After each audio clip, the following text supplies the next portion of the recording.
Hello and welcome! We're Small and Mighty, and today we're going to play some D&D! How's it going, guys? How we doing? Good. Good. Good. Very, very excited to see what is going to happen today. You and me both will. I have no idea. Oh my goodness. I had notes planned, and obviously they went out the window, and anyway. As we'll find out, I'm sure. But yes, great. Hello, everyone. Excited to play. Anyone watching, you'll probably notice that we are unfortunately missing Verity today. She's had to work again, so I will be fulfilling the role of Christina today. Yay! Which will be fun. But yes, so obviously, the plan today is to play for 2 to 3 hours, as always, with a short break somewhere in between. Usually about an hour in, but this is D&D and improv and all that stuff, so it's never going to go right. So don't hold us to anything. But we'll jump straight into a recap of what happened last time. So last time was a bit here, there, and everywhere because it was a downtime session. But a few things of note that happened last session was the party discovered that Chad might or might not be this mythical being known as a vampire. They discovered sharp fangs and blood on his lips and teeth. And yeah, Pebble has become very worried he might be a vampire. But vampires aren't real, so that's probably not a thing to worry about. Probably fine. But after that, then you all kind of scattered a little bit off to do various things. Tali and Pebble, you interrogated, pleasantly, but you interrogated a station master to find out if you know anything about the train that rolled in at midnight. He did not. He was told that he was, by his captain, was told to take the day off suspiciously, which leaves no trace of that train at midnight. Chad went off and had always clothes obsessively cleaned, and also bought some new clothes. Brass stuck around to help repair all the furniture he destroyed in the Five Fellows previous night, and also went on a little shopping trip with Burchard to buy some more furniture. And Christina spent the entire time reading her brand new book, almost obsessively reading it. At the end of these sort of 2 days of downtime, it culminated in two events. Everyone's favourite pug returned. Yay, Spud. Yeah. So Spud the pug is now at least a member of the pub. Yes, the compass pug. Yeah. You can obviously Bug continue the pud. Yes, absolutely. You can take on adventures if you want to, or you can leave them in the pub, up to you. But the other thing of note is that Burchard approached with some flyers on how to get the party some magical licenses. Suggesting that was 2 ways of doing this. Either there's the legitimate way, which realistically no one seemed interested in to start with. And then there was a illegitimate way, which is you basically pay some people to sneak your names onto the records. While the discussion was happening, the party seemed to be leaning more towards a legitimate way until Brass Canahan came to the realization that he had been breaking the law, and everyone had been breaking the law up until this point by not having magical licenses and doing magic in the city. And Brask was determined to try and resolve this, trying to blast out the door, and almost made it until he was put to sleep by Tali, dragged back inside, only to a few minutes later wake up and try to sneak out the door again. Also adding to this situation, Chad came to the realization that Tali is in fact a godling, this sort of revered angelic being, which just to add more confusion in the situation more than anything. Well, I will say, last session, Tali did make dream catchers for everybody, so now everybody has a nice dream catcher, so they can just have nice sleeps. Yes. I think you only gave it to Burchard. I'm not sure if you gave it to anyone else yet. No, I'm pretty sure as part of the downtime I was saying, can I make dream catchers for everybody? You said yes. So yeah, everybody, including Burchard. Yeah, I remember you giving it to Burchard. It's fine. That's not the important part right now. The important part right now is I'm going to change the music to something a bit more actiony. And we're going to immediately pick up with Brask has just blasted out the door once again. Oh boy. So I'm not going to jump straight to initiative quite yet. I don't think we're quite at that stage. But I do want to basically say, Brask, what is your immediate plans? Brask's immediate plan is to basically alert any law enforcement in the vicinity. Oh no. Okay. Roll me a perception check as you're scanning the horizon, the streets for law enforcement. But it is worth noting, right, that I think Brask has the hero Yes, good point. I forgot to mention that. So yeah, Brass, you were awarded the Hero Inspiration token last session.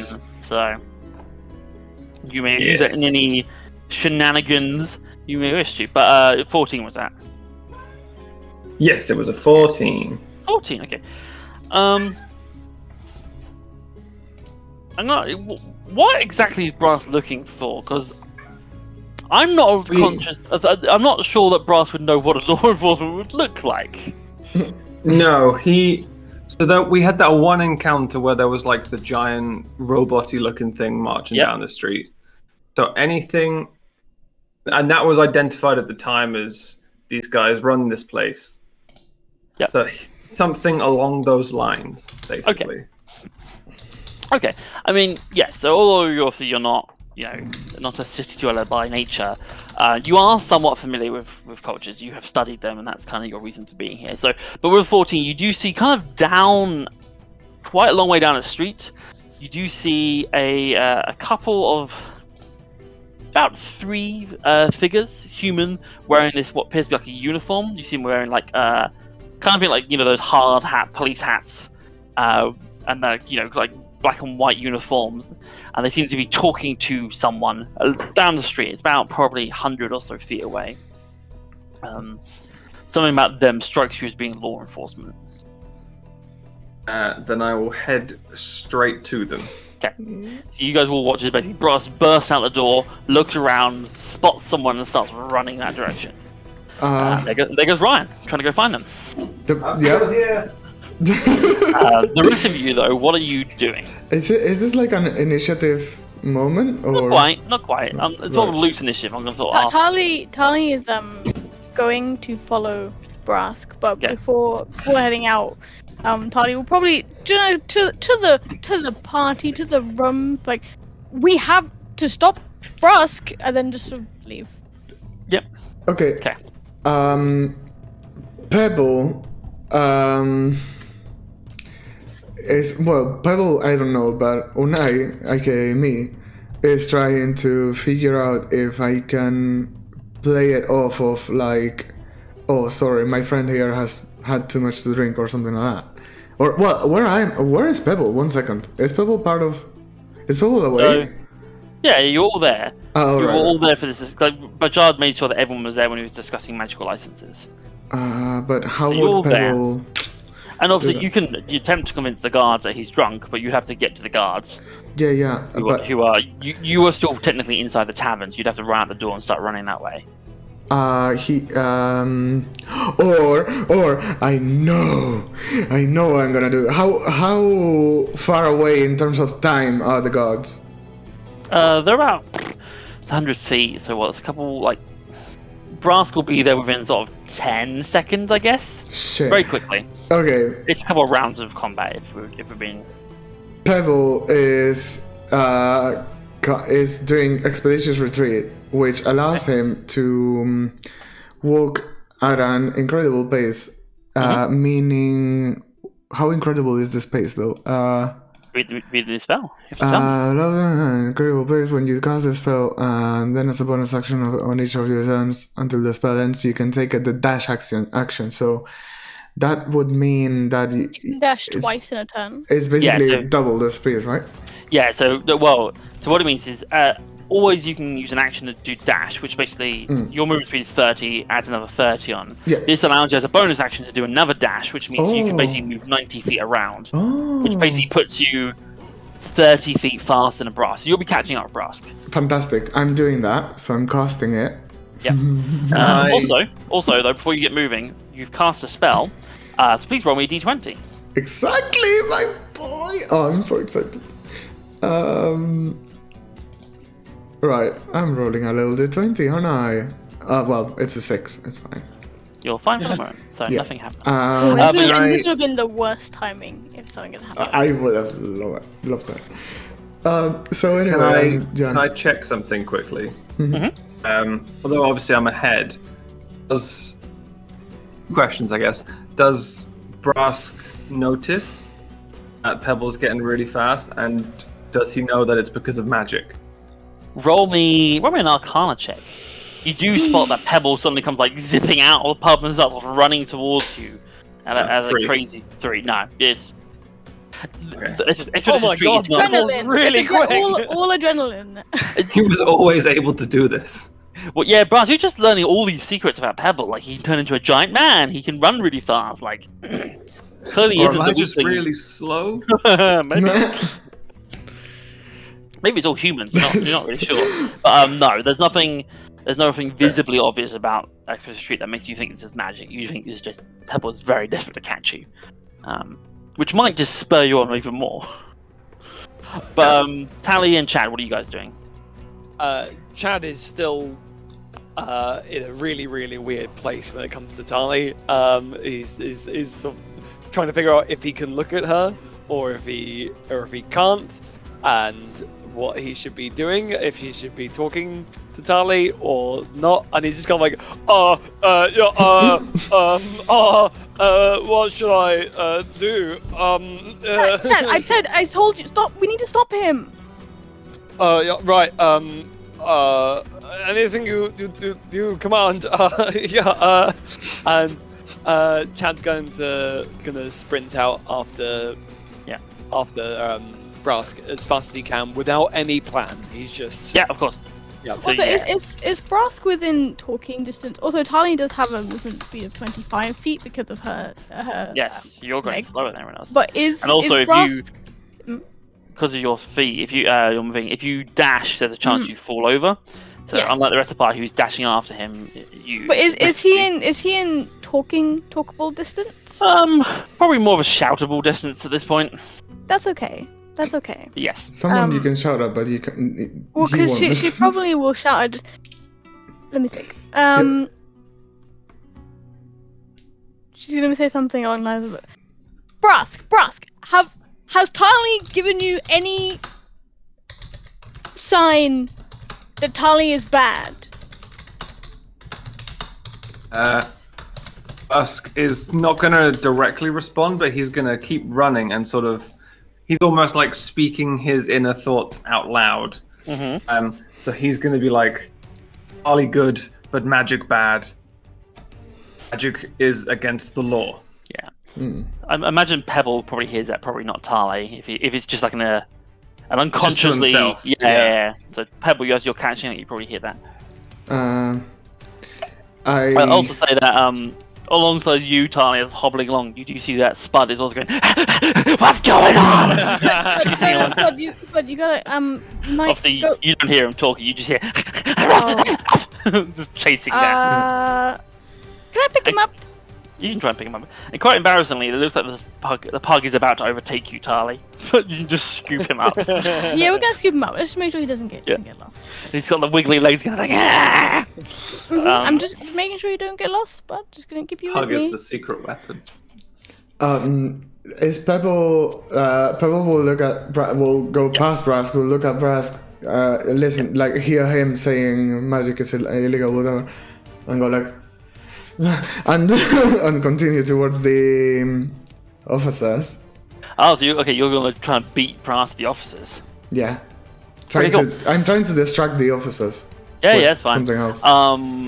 Yes, okay, you will be able to overtake Brass. So Brass, you do see as Pebble runs up alongside you and starts to overtake you. Is there anything you're doing in response to that? How close is he to me? This is not like the widest street, so you probably would have to be sort of just about within 5 feet of you. So approximately arm's reach. Yeah, absolutely. I'm so happy. Can I take not an attack of opportunity, but almost like a grapple of opportunity as he passes me, and try and just grab him by basically the back of his neck, or like the clothes on the back of his neck. I'm not like how strangled. do we have to roll this? So you both need to make Brass, you make an athletics check, and Pebble, you make an athletics or acrobatics check. Based on I guess 5. I mean I'm more proficient in acrobatics, but I think athletics is more justified. I don't know. No, so if someone's trying to grapple you, you can pick if you're trying to push them off or try and duck away. So if your acrobatics is highest for you, you'd pick acrobatics. Okay, so obviously, unless you want to play the roleplay choice, and that's up to you. But yeah, I was thinking like I kind of want this to happen because I don't know what to tell the officers anyway. Well, but it's fine. I rolled a 13. It's fine. 13, and what if Brask? 5. Oh, I love that you'll get there with so no plan. You got to reach out and try to grab him, but he's just running really fast, and he just sort of like and basically just blast away up the street. You can see from the noise you're making as you're running up the street, these officers have noticed you approaching. What, Pebble or Brask? All of you. Oh dear. They see a commotion coming, and you can see one of them pulled out a whistle and starts going beep beep. It's like halt, citizens. Brask will immediately stop. Yes! Yes! But now what does Pebble tell the officers? What kind of bluff? Well, while you're doing that, Chad and Tali, is anything you guys are doing? Is everybody sprinting? I'm going to assume yes, right? Everyone's sprinting apart from you. Because she's going to try and catch up to Brask a little bit, so I guess she's going to try and run. Okay. You can make me some kind of saving throw. I can check if you want. Yeah, it should be on your character sheet on the... It's under... where? It's under feats. It's under feats, because I have to add it as a custom feat, because... A dexterity saving throw. Please make me dexterity saving throw. Before dashing, she is going to try and shout again to Brask, because, he just said, Tali's good, magic is bad. It's like, Brask, but magic can heal. It's not only bad. Just trying to, get him to think. Maybe you can get him to, Yeah, come good to idea. senses. Then we're going to try and dash to catch up with him. Yeah, okay, so make it. Oh, easy peasy. 19 on my saving throw. Yeah, so it hurts like fucking hell, but you are basically able, especially now Brass has stopped, you're basically gaining up on him pretty quickly. Chad, you would be able to reach Brask, or you could probably push past him if you want to keep going with Pebble. Chad would catch up with Brask and would kind of swing round and just be like, Brask, good chap, my good friend. This is all absolutely fine. Don't worry at all. The law is its own thing. We don't need to worry about it. It's absolutely fine.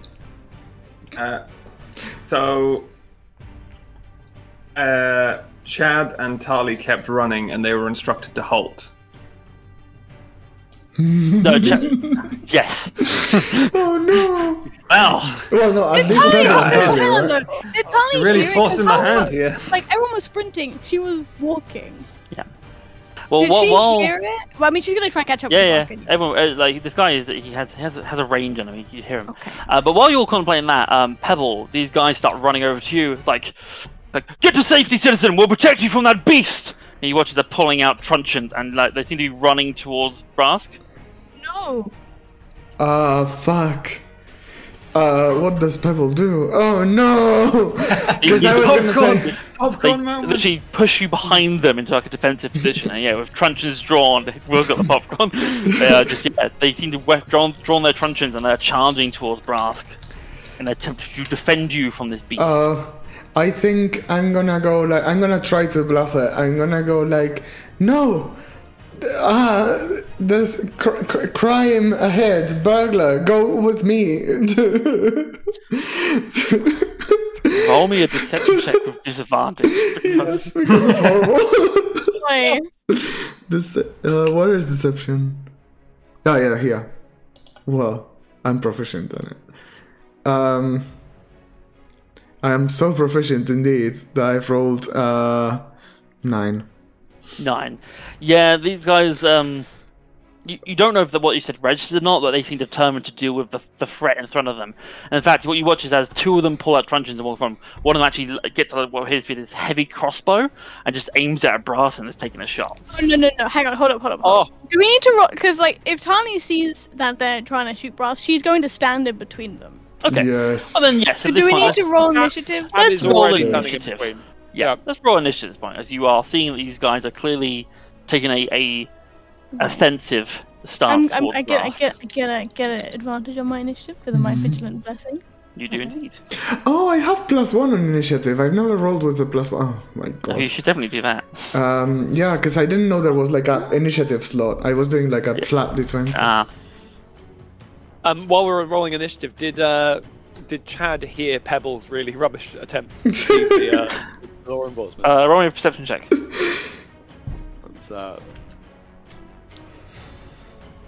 That's 13. Yes. Chad's gonna find a moment to just do a slow clap. Yeah. Oh, well done. Yeah, great stuff. In my head, the popcorn that you're eating, Will, is just like peanuts from the bar that you brought with you. Yeah. Chili puffs. I love chili puffs. Right, so let's go for it. So, Tali, what'd you get? 12. 12. Yeah, it's not what I wanted. Chad Denefius. 5.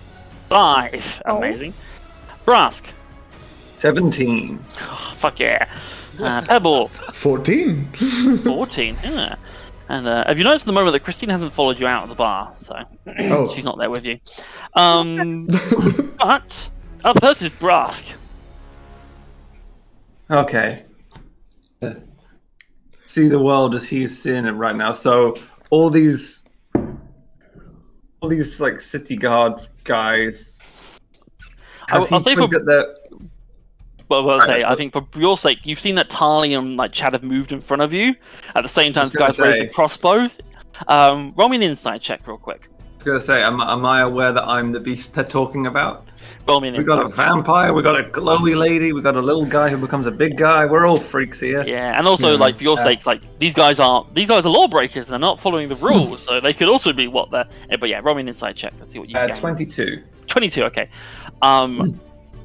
Like you don't understand why, but it's very clear that crossbow is being pointed at you. Like you are a big target. It's hard to mistake for anyone else. You have somehow become like you're not sure if it was like Pebble said something to them and has misled them, or if it's just a misunderstanding. But you are aware that you have become the target. In that case, Brask will just he's basically just gonna submit. Okay. These guys are the boss in his view, so he's gonna put his hands up. He's gonna do one thing that may be a mistake. Yes. He's gonna take Dragon Fang and just throw it to the side.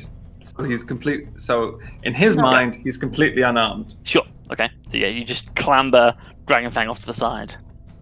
Yeah. Which will stay there for a moment. A moment.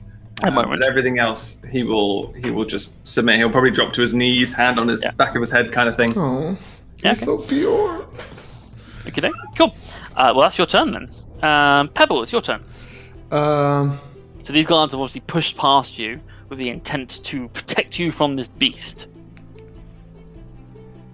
I'm gonna say no. He's my friend. And what do I have to roll for that? So you're trying to like convince him not to do anything. Okay. Roll me a persuasion check. With this, I don't know. Normal, or yeah. This is a regular persuasion check. Okay. Natural 1. Just you let out this squeak. You're like, no, he's my friend. Oh.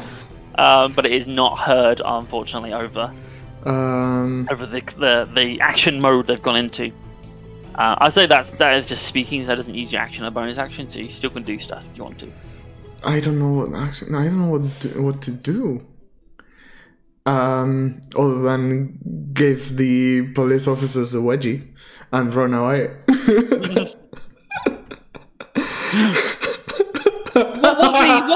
That's a great selfless. Go ahead. So what are the 5e rules on wedgie giving? I don't know. This one. Is this the player's handbook? I think it might count as a grapple. Oh no! It's a sleight of hand check. Ooh, maybe.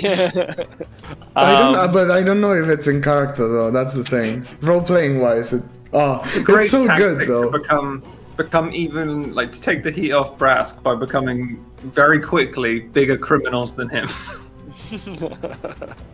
That is, I think, impeding justice. What friends for if not for that? But also, if you do anything to the police officers to save Brask will then It's a whole web of shit. It's fine. It's the spur of the moment. You know, I've been running fast. Probably brain not good. Wedgie time. I love it.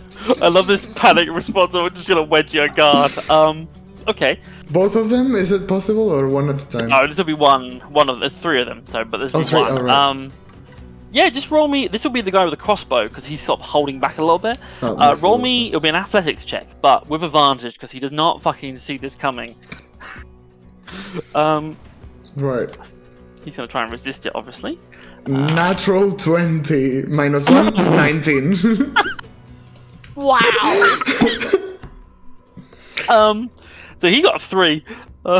Anyway, Oh boy. he watches this guy is holding the crossbow, just like, "Sir, I've got the shot." And then it's just like, "Ah!" as you pull his pants. And there I am, and I probably got like a piece of the undies at least, because it's Yeah, a like natural you 20 tear fucker. some off. You just tell me they're like classic Looney Tunes, white with red love hearts on them. Of course, Absolutely. I mean, Is this potentially D&D's first critical wedgie? yes. Oh, that's the episode title, isn't it? And as you do this, you watch as he just winces and he drops the crossbow, just like. "Ugh." I leave I don't know if this is like a dash or what. How? So to get to him would have been just your movement. He wasn't that far away from you, so you still can technically dash away if you want with your bonus action. Not just away, but the fuck away. Yeah. As you move away, he's going to try and, in as a reaction, try to grapple course. you back. But I'm going to give him very an justified. extreme disadvantage on this. Oh, thank you. Yeah, he got a natural 1. You watch his just like, he tries to grab you. He's like, "Dude, stop!" And you just run off. Lovely. You back off about. This guy's days has been fucking ruined. Beautiful. The guard's voice gets higher as he resists. Yeah, so that's your turn, Pebble. Tali, it's What your turn? turn. You've watched as Brass has surrendered to the enemy, and you watch as Pebble has, in a panic, wedgied a police officer. Effectively. It's fine. It's fine. So Tali is going to if like, she doesn't have like a cloak or anything, or she's gonna take down the hood, and she's gonna say like, there doesn't need to be conflict. Tali will supervise Brask and make sure he doesn't harm anyone. I'll take him into and she's trying to play the godling card of like, you know, so stand down. Roll me a persuasion check.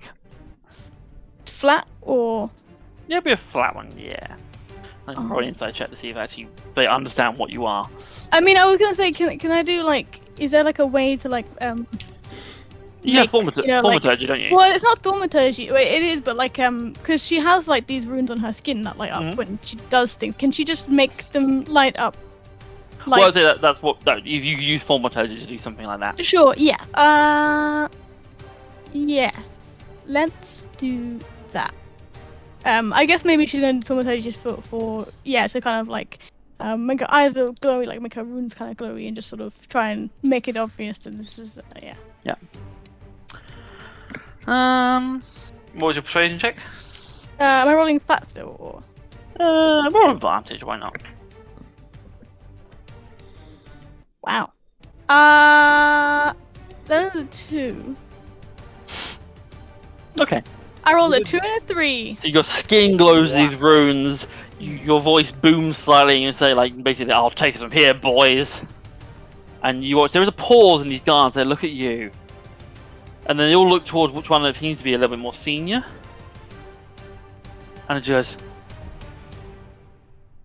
"Oh, I reckon the circus is going to pay a lot of money for you." And just sort of hand they're trunching the hand. And they just start charging forward toward you again. Okay.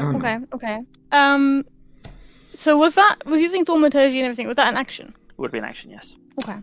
So I got a bonus action. Did he say the circus? He said the circus. Oh boy. Brask hear that?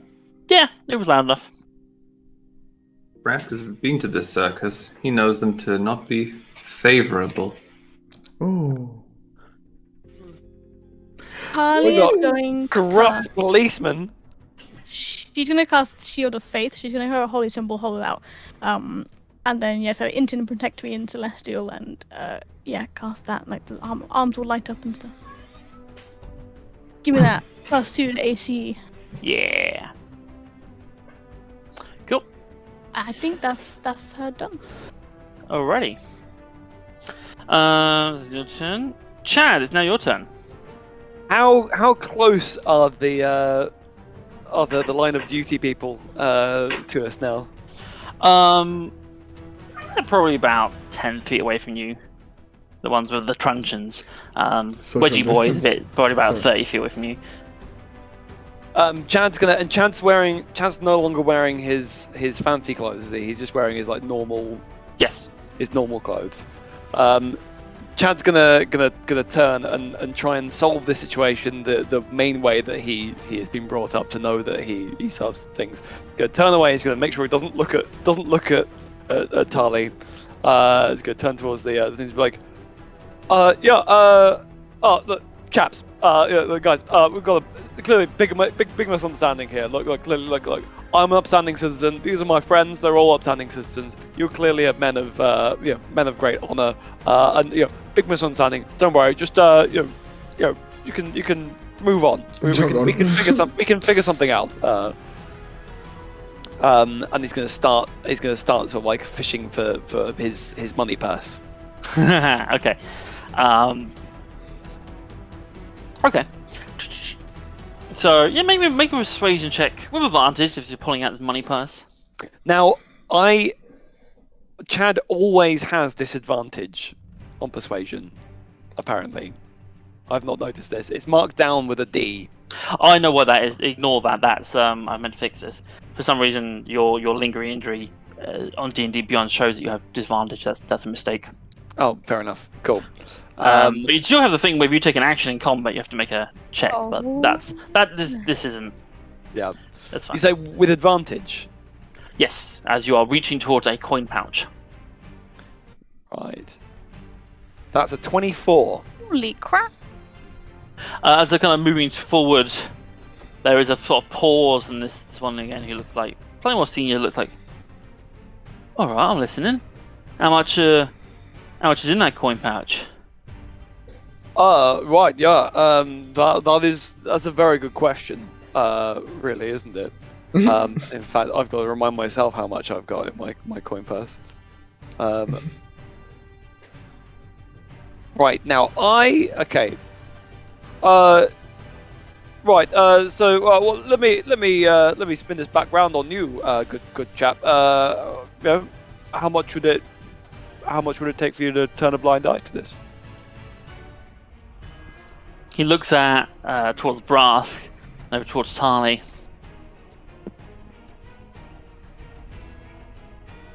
Call it a cool 1,000 seps. Right. Yeah. Okay. Well, we might be needing to take credit. The guy does not look impressed. I'll have at this point, as you are closer to this guy and talking to him a bit more, roll me an insight check. Yeah.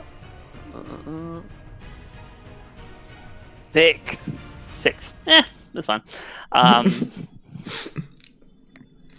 You notice nothing beyond the obvious. That's bad. Sure. Right. Okay. Yeah. So that's I could give you 20. You see, this guy looks displeased by the offer, and Obviously. Jesus. and he's Right, currently yeah. not responding to you. Okay. Yeah. Chan's gonna still stay in front of these guys. Yeah. And is just going to not really know what to do at that point. That's fair. He's given it a go. Cool. All right. It's now their turn. You watch as you're still standing in front of Brask. These two guys, they do make their way up towards you, Chad. Truncheons drawn, and just like, You're a waste of our time. Get out of the way! And just tries to hit you with his truncheon.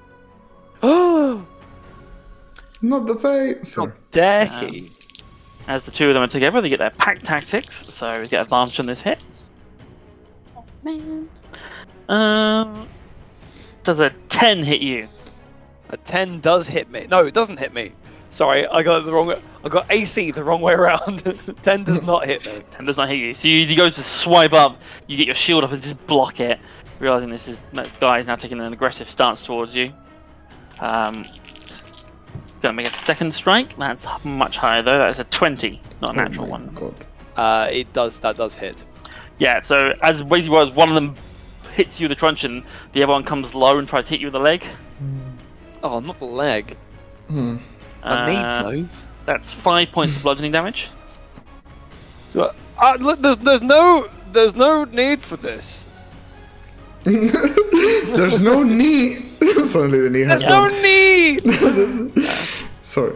And then they go in for their second attacks. So that one is a 23 to hit. Fucking hell. I can confirm 23 does hit. Oh no. 4 points of bludgeoning damage. Oh my Dear. god. In the other leg or where? This one basically as one hits you in the leg, you wince and drop your shield. So this one then gets you in the shoulder. Oh my god. And the last attack from these two guys is a 19 to hit. That also hits. Oh no. That one does 6 points of bludgeoning damage. Fucking hell. As these guys are just laying into you. Chad is really not enjoying this, guys. That's a lot of damage for him. The guy with the crossbow, he sort of winces and picks up his crossbow and very shakily tries to take a shot towards Brask. Again? Jesus. Well, he didn't take a shot yet, so he's going to take his first shot. But he has disadvantage because, critical wedgie. And with a disadvantage, that's a 7 to hit you, Brask. So you basically just see as a crossbow bolt just goes flying but near your head. Interesting. That'll be their turns. What a turn. Brask, back to you. Very unsure how to react to this. This is a real head scratcher. Okay, so the things as I can see them are Chad being beaten down on. Mm-hmm. I hear what he was saying when he approached him to like bribe him, or did I just see that they were having a conversation? You're pretty perceptive. I'll say you hear it. Okay. Okay. I know he was trying to bribe him. I mean, the question though, does Brask understand what that is? Although you heard those words. Yeah. And I saw Tali do big loud bit of magic right in the street. Mm-hmm. That's not great either. Mm-hmm. Not great either, but Yeah, but the Pebble circus thing. assault a police officer. The circus thing, though. circus You thing. can also Yeah. hear Tali trying to defend you and trying to get them to not hurt you. Mm-hmm. Yeah. Like these guys are not that you thoroughly understand how law enforcement works, but these guys are seemingly unreasonably violent, and their intent to take you it's to the circus. disproportionate. It seems odd, Disproportionate, and they were and the circus is bad. a very horrible place that Brask has already been taken to and escaped from. I didn't know that. Okay. So, I think Brask's approach from here is gonna basically be disarm everybody. Oh boy. Yep. So non-lethally stop all the conflict. And as you're kind of thinking about it, you do suddenly find that your Dragonfang Boomerang just flies back into your hand. Yeah, it's gonna be maybe like for this shaky guy who's just been wedgied. It's gonna be maybe quite intense for him. Like Brask was like all quiet and looking down, and the crossbow bolt went past his head, and he's just gonna look up. He's gonna catch his boomerang right by his head, and yeah. So, what I am gonna do? Let me just check. Bonus act. Can bite attacks be non-lethal? Yes. So any Okay. melee attack can be non-lethal. Okay, cool. Just checking. And also what we've called what is down as hail of thorns. Yeah. But it's actually just my bees. Yes. Yay! That can be a bonus action, right? I believe it's listed under bonus action. Let's look at it. I think how it works is you basically like prep it as a bonus action, and the next time you do an attack, it goes off. I think it's how it works. Let me have a quick look. Oh. Good. Bruce is cheering you on in the background. He's very invested. Yay!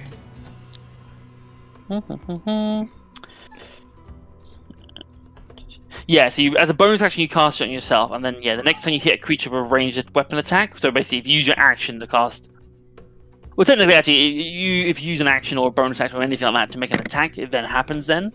So you could, like, say this turn do a bite attack and then ready hail of thorns, and then next turn when you attacked, it would go off. Okay. Or you could ready hail of thorns and then immediately attack and it would go off.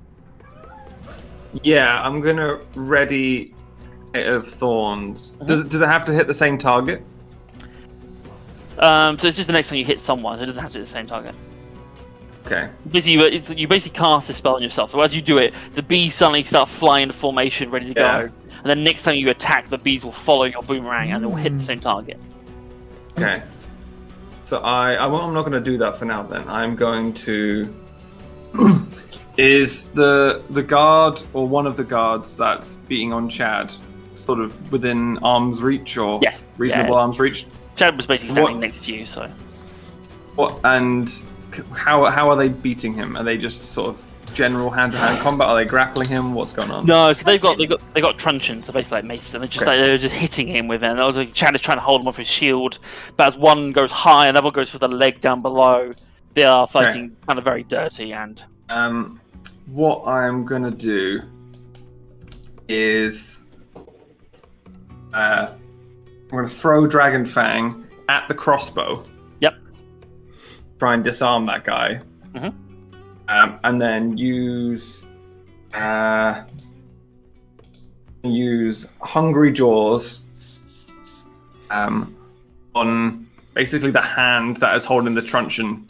Yeah. One of the truncheons that is attacking Chad. Okay. I'm just going to basically try and rip everybody's weapons out of their hand. I like it. So we'll start with the crossbow. So I think you make an attack roll.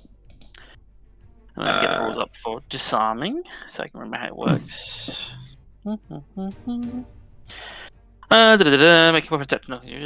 So you make an attack roll, and it's contested by the target's athletics or acrobatics. So we'll start with the crossbow guy. What'd you get? It's a 13 to hit. 13, okay, and ooh, so I did roll a 16 for him, but he has disadvantage. So with a disadvantage roll, I roll a 10 plus his strength of 2. That is only a 12, so he just fails.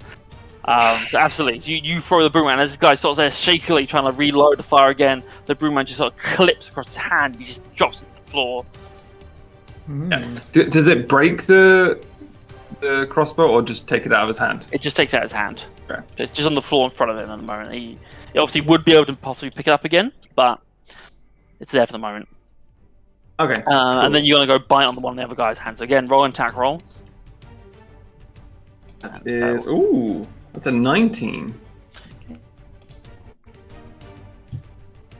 But he only got a 13. So yeah, as this guy is trying to beat Chad, you just basically bite down on his wrist, and he drops the truncheon. It's like, ah, fuck. That one is like. Gone. I was just gonna say, like, with the guy's wrist in my mouth still, I'm just gonna be like, stop, and just like roar it as loud as I possibly can.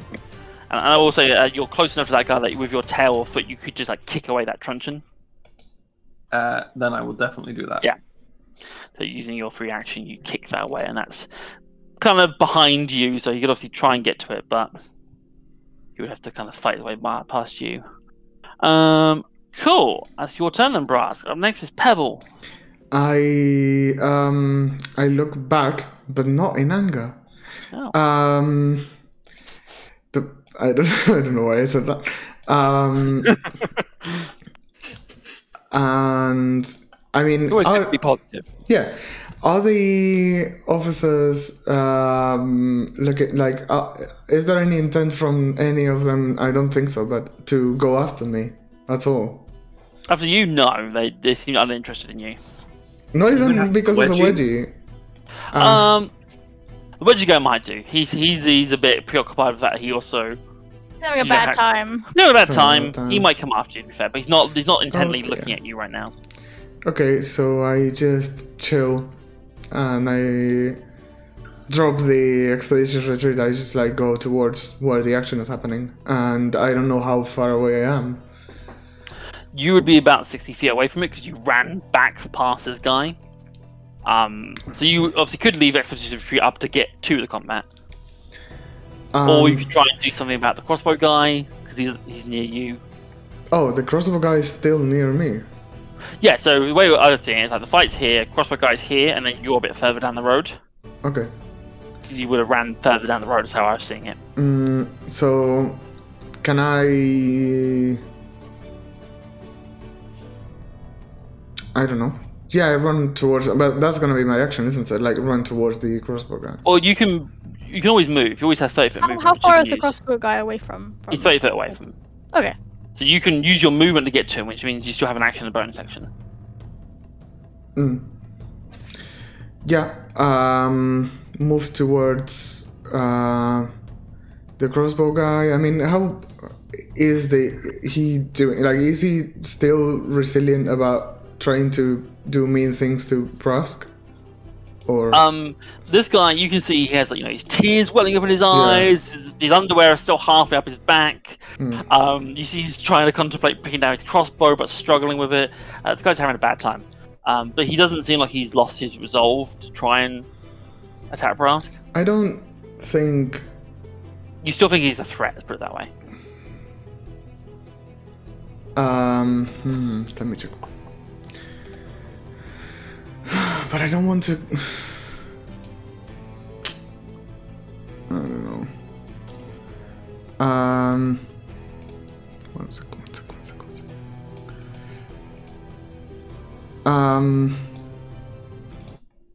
Oh, hello. Sorry. My internet is going down. Sorry. I hope this is fine. What are you doing? Do you want to attack this guy? Do you want to run back to your friends? I'm gonna run back to my friends. Okay. So you can do it in the kind of way that you give this guy a bit of a wide enough berth that you could obviously get back to your friends without him taking an attack of opportunity. But yeah, using Expedition's Retreat, you can easily get back to the main group. Technically, you'd still have you can dash using actions or your bonus actions. So you can have an action or a bonus action remaining when you get there. I'm gonna check on Chad.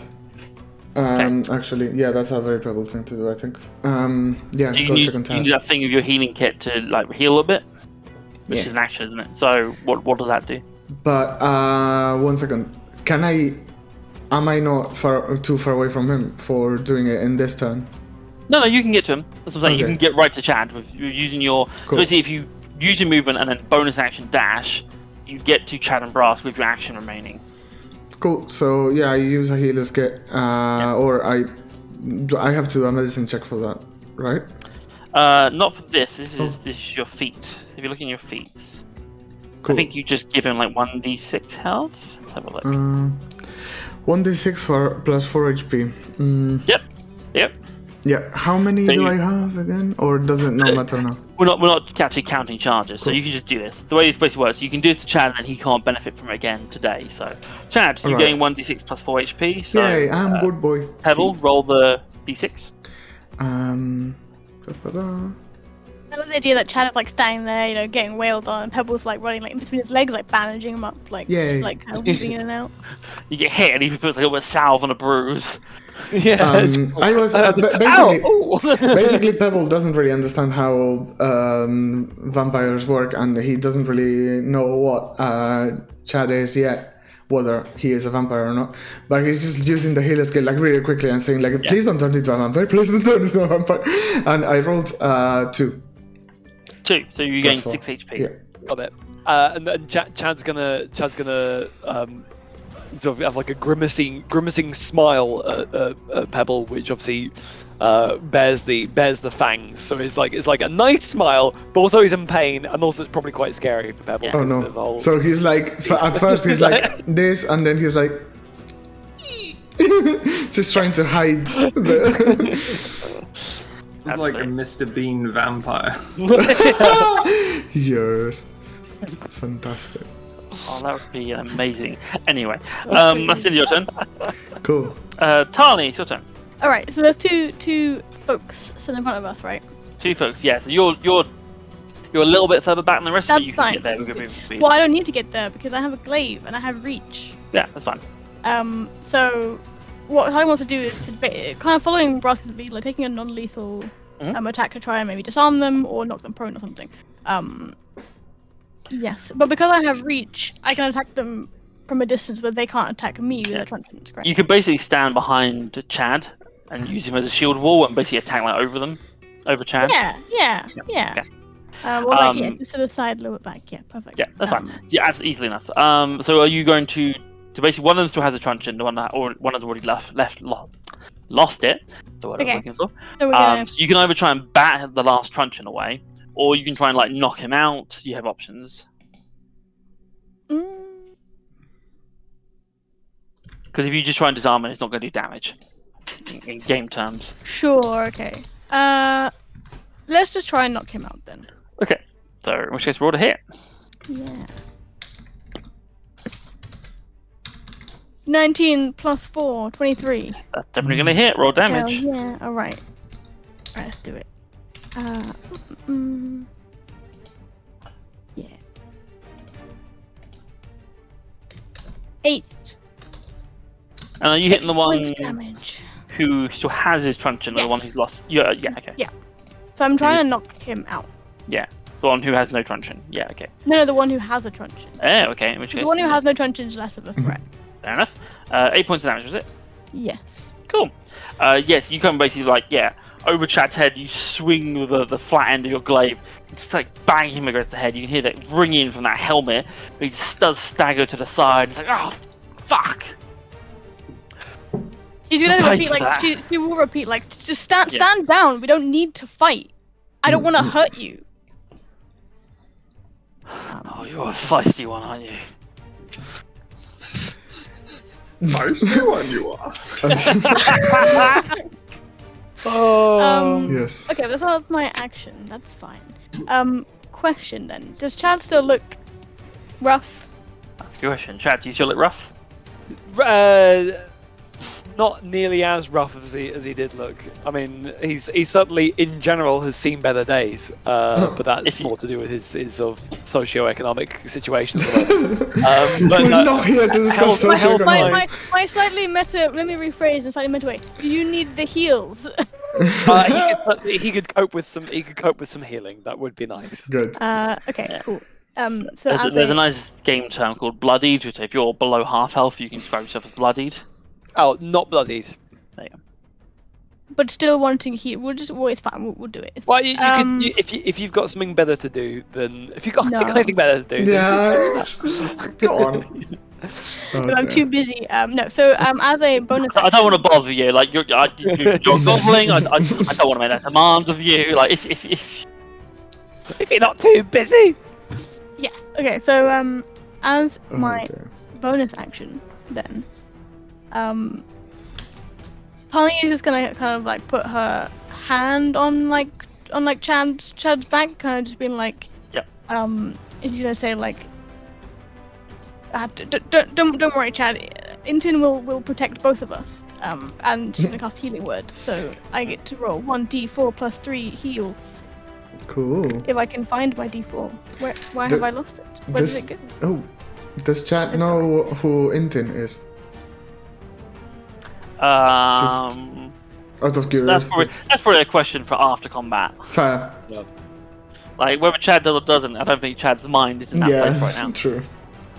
That is 5 points of healing. There we go. Thank you very much.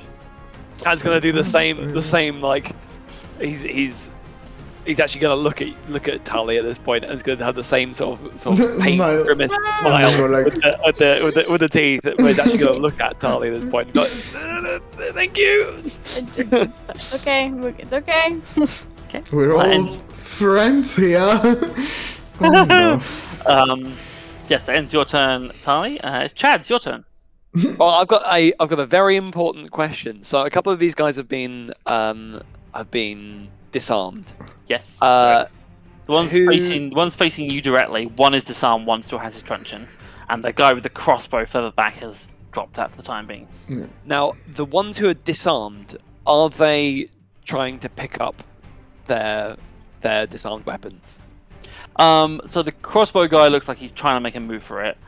The guy with the truncheon, because Brass kicked out of the way, he doesn't look like he's going for that right now. Okay.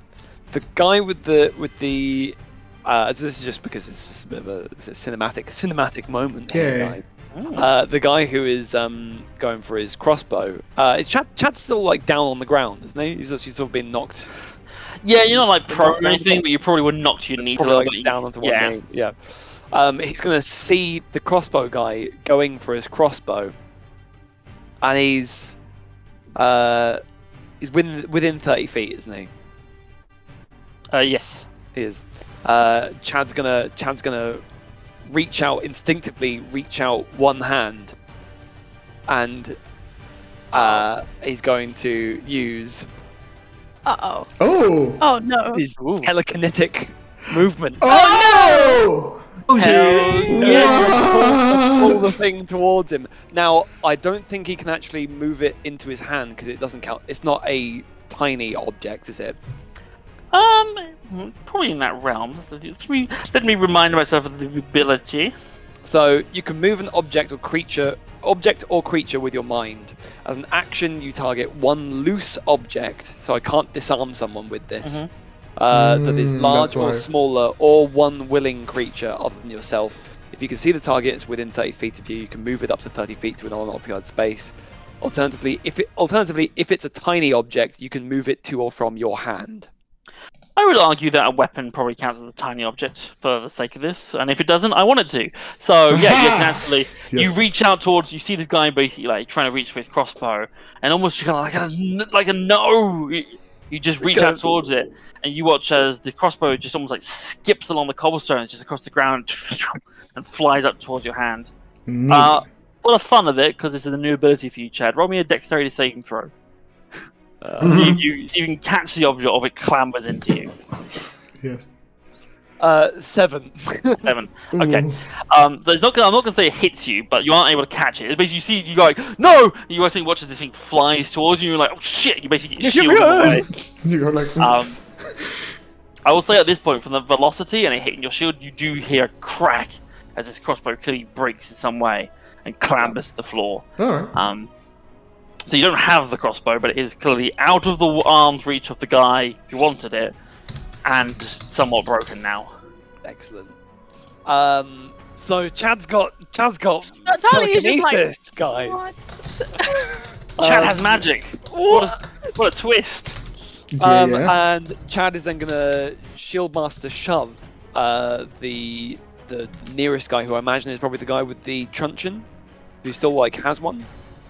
Yes. Technically, to do a Shieldmaster shove, you have to do an attacking new action.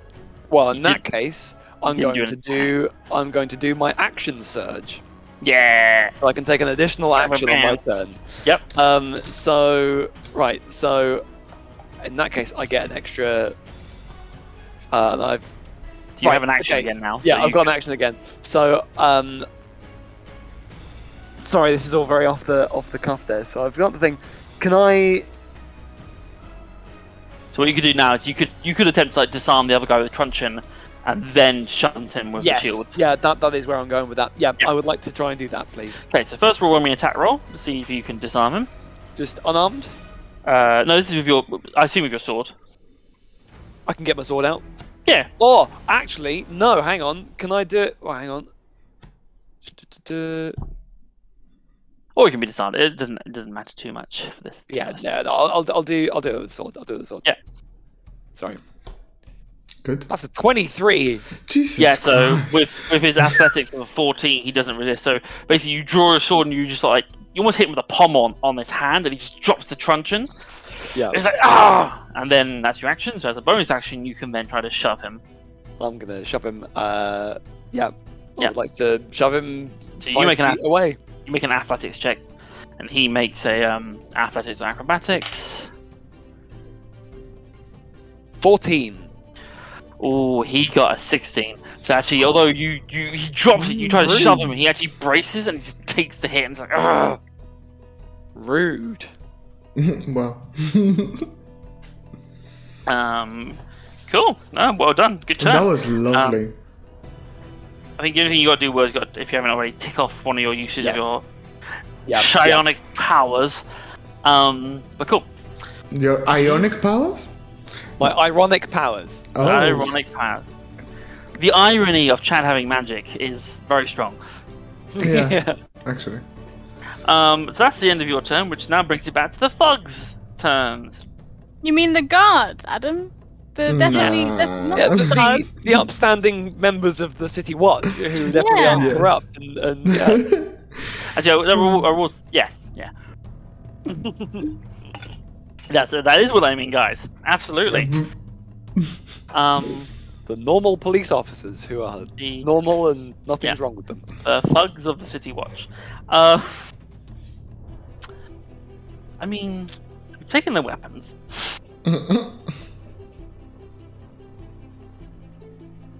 Roll an intelligence check for them to see if they realise this is going badly for them or not.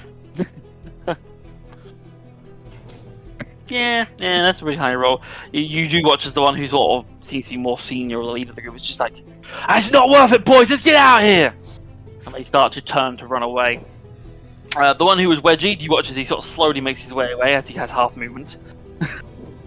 But the two who are in melee range of you three, they start to back away If from they're you. but leaving, attack of opportunity. That's what I was about to say. So Chad, Brask, and Tali, you get attacks of opportunity if you'd like to take them. Yes. Yep. Yes. I'd So- like to do some more reading about a couple of my other options, so someone else go first. So okay, so can we get attack of opportunity on both? One. You get one reaction per turn, so you use it on one of them. Okay.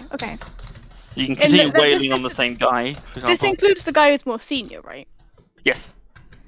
Tali is gonna try and go for that Mhm. guy. Cool. Okay. Yeah. The guy who's more senior is the one you've been hitting anyway, so. Yeah. That is a 13. 13 will hit. Ooh. Okay. All right. I wasn't expecting it. Good. Yeah, these So guys. right, but non-lethally, I will state. Yes, that's fine. non-lethally. Yeah, these guys are wearing like what appears to be like a padded kind of like cloth armor, like very much like a Okay. uniform. They're not very well armored.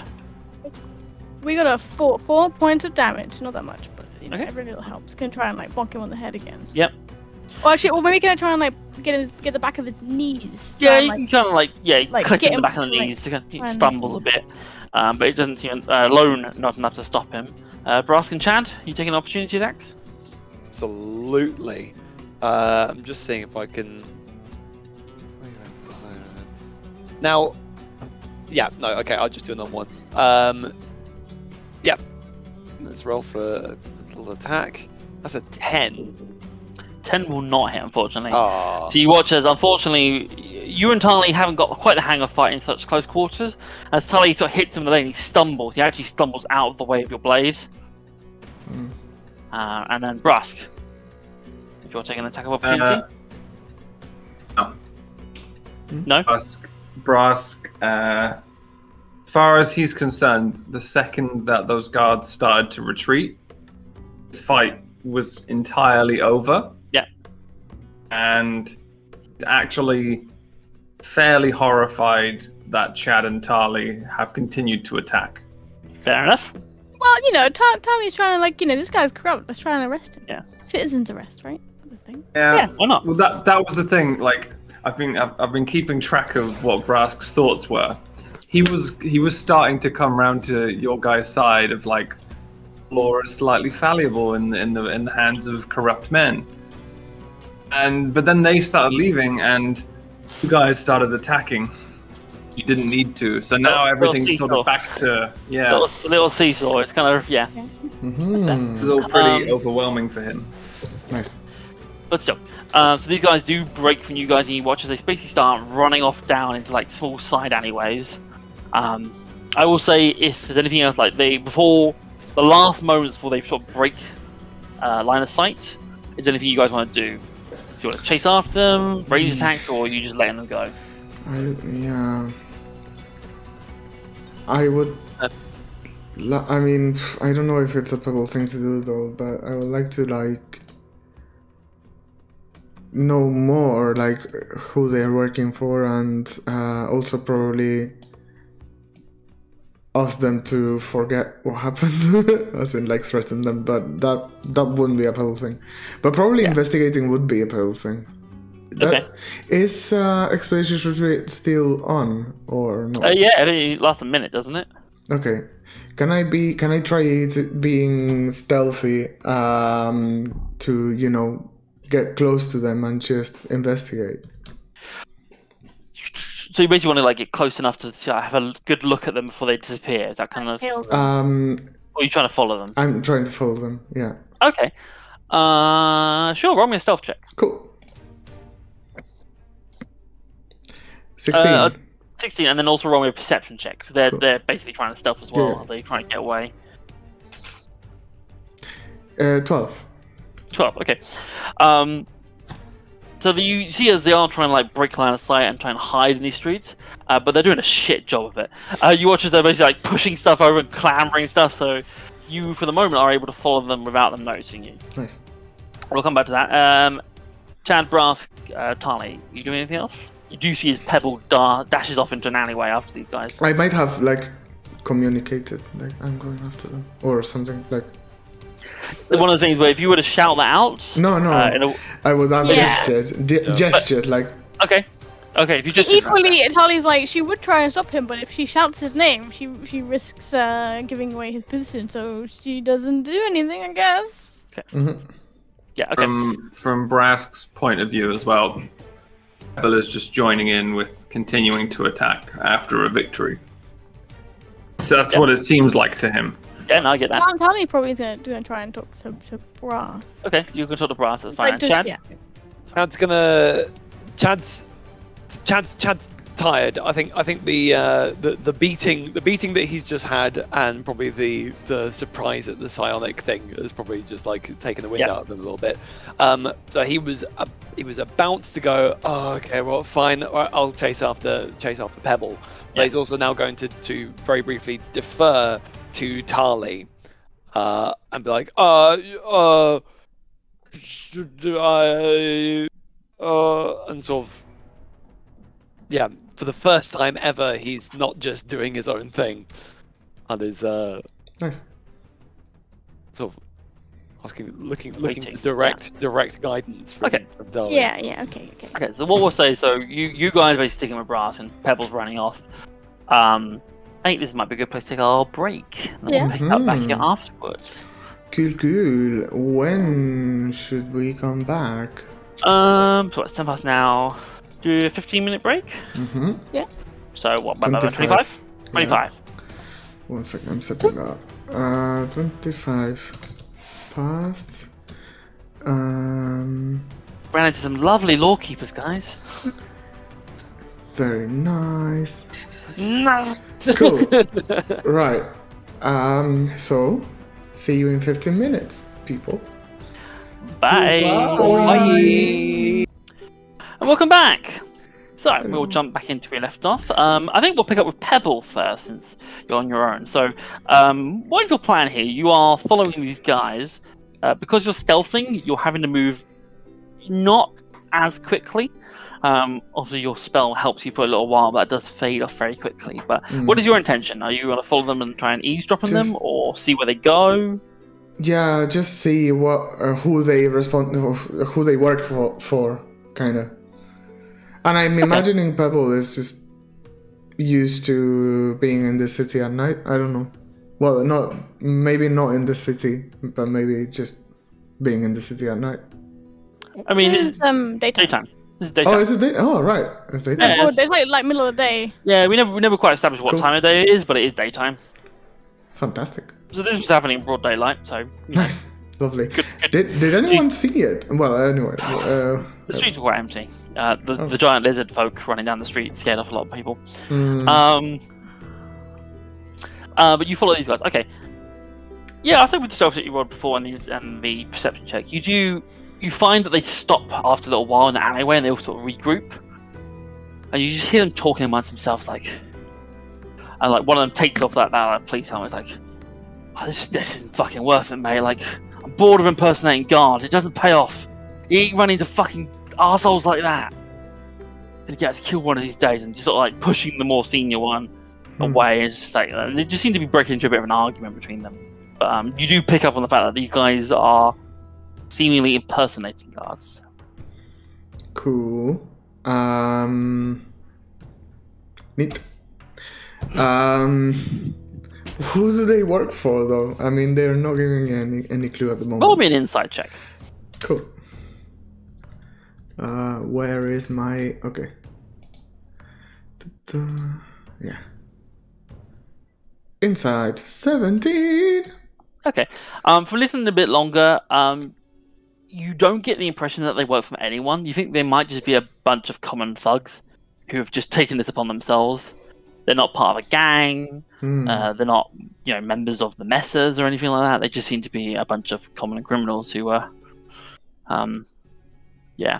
And it kind of occurs to you now, like as you were running up the street, you saw that they were talking to a woman before you approached, and you started to kind of like almost like reverse engineer the scene, and you realize they were like shoving this woman around. So you think they might have been in the midst of mugging someone when you approached. Oh, You might have actually stopped a mugging by this whole charade. Right. Interesting. In that case, I go a little bit back and reunite. Okay. Yeah. So as you're trying to back away from these guys, I'll have you roll another stealth check. See if you can get away quietly. The classic, like backing away, step on a twig. Stealth, right? Yeah. I want to roll a natural one. 3. Well, I mean that's you do as you roll out, like hit like a tin can, and like, you see these guys like, who the fuck's there? And they start to make their way towards you. They haven't seen you quite yet, but they are clearly aware of your presence. It's not exactly what I would do in this situation, but I won't. No, this is Unai's time. Yeah. Yeah, leg it Yeah. away. Are you casting Expeditious Retreat again, or are you just running normally? Did it wear off? Yeah, but are you casting it? It would have worn off, yes. It was up for a minute. Only I lasts a think- minute. This is... I think I just try just running away. It's fine. Okay. You watch as they start running after you. Mhm. And these guys about the same speed as you, so that you're not going to get away from them if they're chasing you.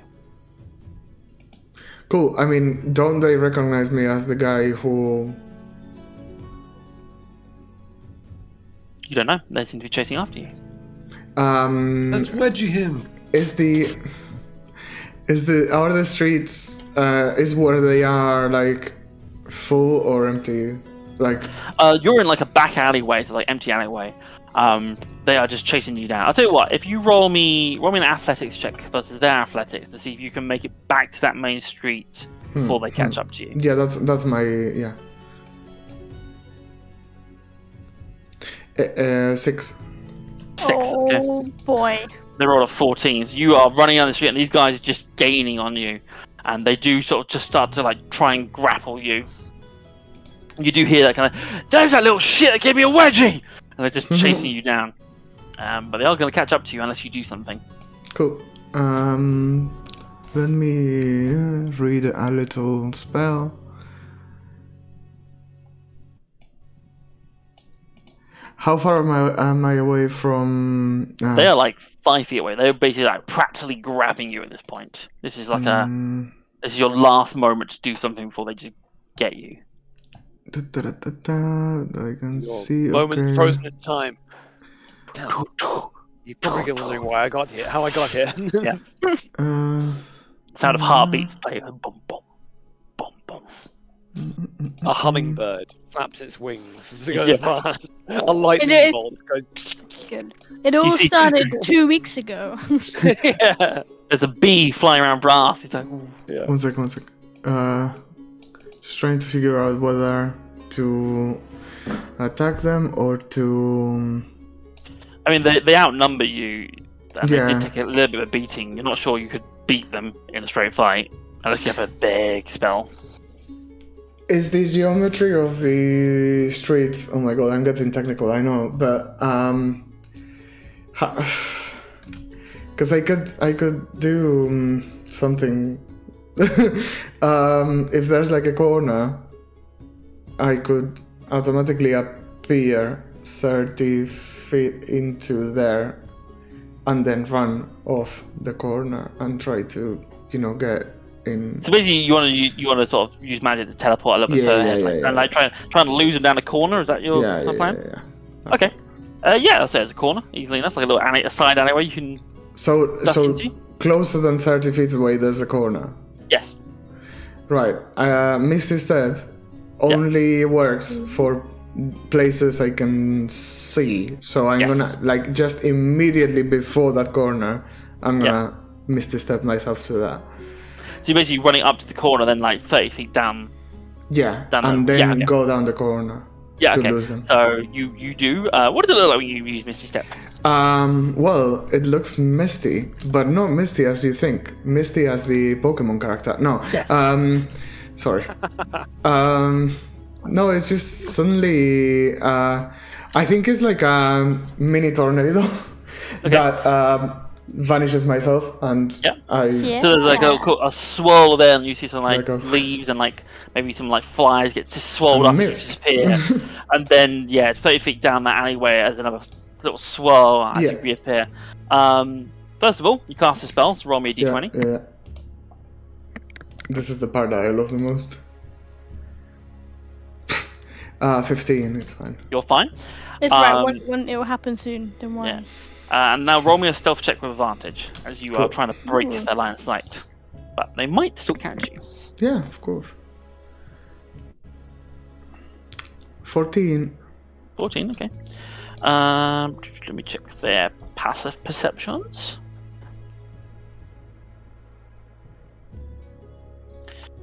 Oh yeah, easily. You basically watch as they go like, "Hey, you must have gone this way," and they just keep running forward, and you've clearly broken Cool. off from where they're going. Time to go back to the pub. Yeah, okay, so you make your way back to the pub or the rest of the party. Yeah. Back in the street, you three, you're standing there in Mill Street. What's going down? I guess Tali would sort of just immediately turn around like, Brask, are you okay?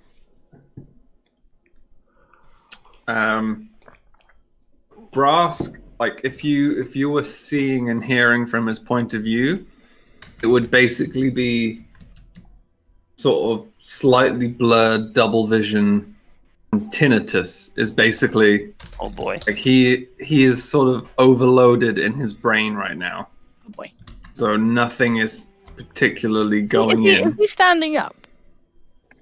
Yeah. Because if he's standing up, Tali might try and guide him just to sit down. Like, bro, just have a seat. Like maybe you just breathe, keep breathing.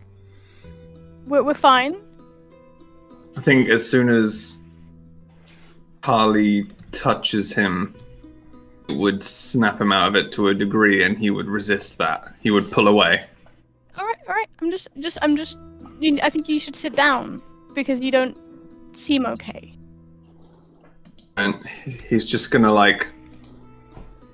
again, kind of under his breath, sort of still processing things. He's just gonna be like, Pebble. Because he's really, that's the only thing he can focus on right now is that Pebble has gone, in his point of view, to kill these police officers, basically. Mm. Yeah. And he knows exactly what he's supposed to be doing right now, and that is going to stop that. Mm. But he's not. He's sort of unable to move. He's a bit frozen, and that's never really happened to him before because he's a creature of pure instinct, basically. He's never overthought or anything like that. So he's not budging, but he is sort of, his eyes are locked on the horizon, or like the bit up the street where Pebble went. Yeah. Can Tali roll an insight check? Because I'm assuming like Brask isn't saying that much, so it's difficult to understand like what is going on. Roll me an insight check. Yeah. Ooh. Oh my god. Okay, 24. Yeah. Okay. So you basically pick up everything that Ryan just described. Oh my god. Brass is actually having a crisis of conscience. Brask, Pebble didn't. He won't hurt them. Pebble, maybe he just went to try and see where they were going. I could go after him. If you want me to, Tali. Brask is just gonna reach out and basically grab you by the scruff and stop you from moving. Also, to him, you're a killer now as well. Like everything is, he just doesn't want any. As long as nothing changes in this moment, as long as nobody moves or breathes or says anything, he's okay. No. As soon as anything changes, and he has to respond to it. Chad, I think Tali thinks Chad should stay here with Brask. Okay. Yeah. Yeah.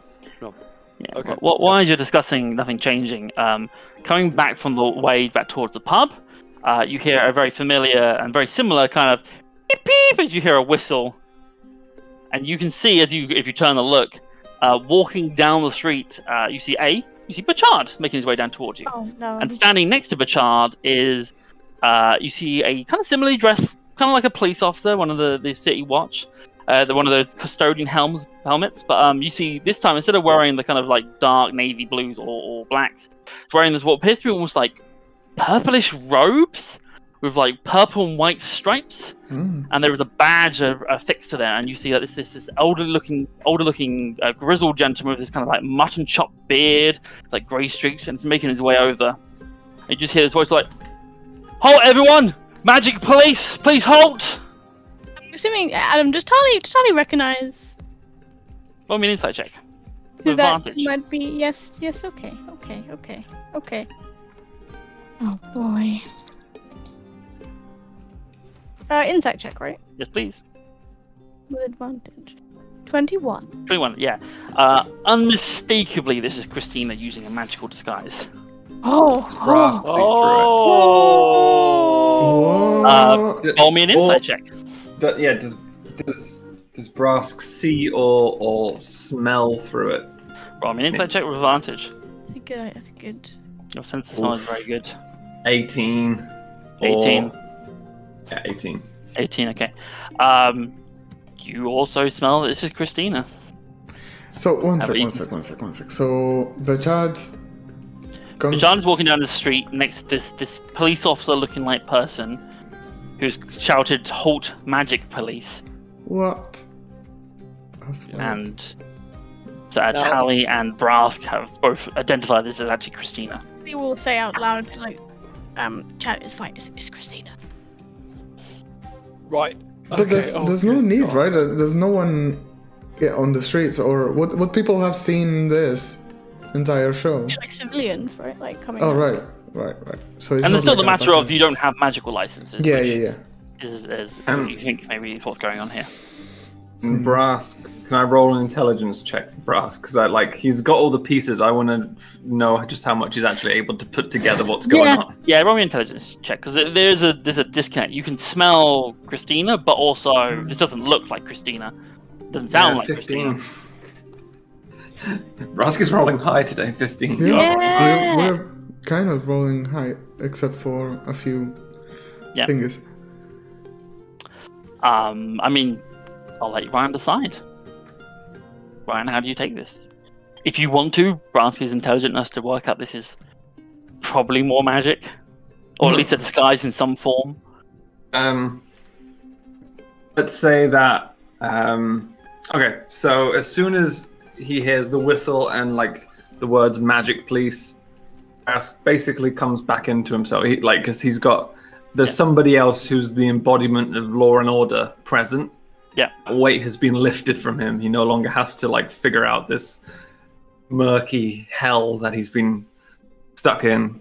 And then he'll get a sniff on the wind of like, wait, this smells familiar, and walk basically just really close to the magic police, face to face, and just sort of scan them, almost trying to intimidate an admission of guilt if there is one. Yes, and it's almost like it's like he's checking who's the alpha of the two of them. Yeah. Ocular pat down. Yeah, so whoever blinks first is going to be the one is going to be in charge as far as he sees it. As you approach, you can see this character continues like, my name is Constable Christmas, and I've been informed that you are looking for magical licenses. I've been speaking with Bachand about your circumstances, and I think we can make an exception in the case for your heroic duties in helping saving the gnomes of Dalbridge. We will be looking to expedite your case into getting magical licenses, but in the meantime, you have special dispensation to use magical abilities as long as it is discreet within the city until such a time that you have your proper formal licenses.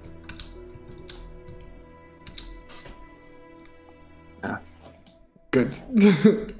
And like, are you sure that's Tali like elbows Chad, like just. okay? Yeah, okay. Yeah. Yes, thank you, Constable.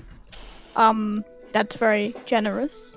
And I've been given special instructions to deputize Brask specifically to be the arbiter of the magical abilities of the group until such a time that your magic licenses are distributed to you. Brask doesn't know what arbiter means. He's just he's gonna look across to Bachard because like Bachard's the only one who hasn't, as far as he's seen, broken or compromised the law. If anything, this all started because Bachard was trying to follow the law in terms of magic licenses.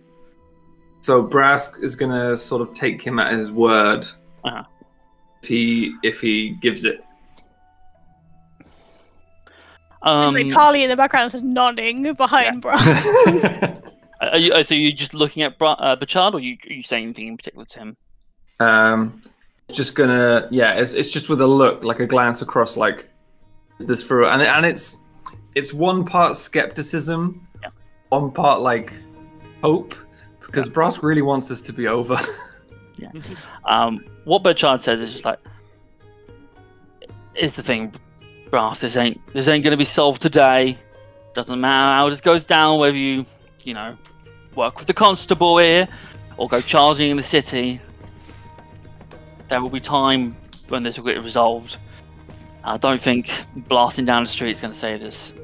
The constable has given us special dispensation to act as we were for the time being, and we can use that time to fill out the paperwork and go through the formal processes of getting the proper licenses.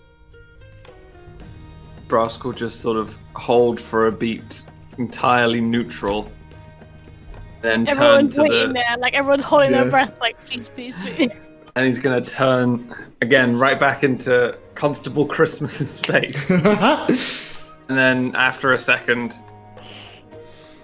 sort of snap out of it and put his arm around Christmas's shoulder and start walking back towards the pub, giving him basically an official report of everything that just happened. Recommendations of how he can keep his officers in check because they're using excessive force and it's endangering civilians and all this sort of stuff. Oh wow! I just like sigh, like the biggest sigh.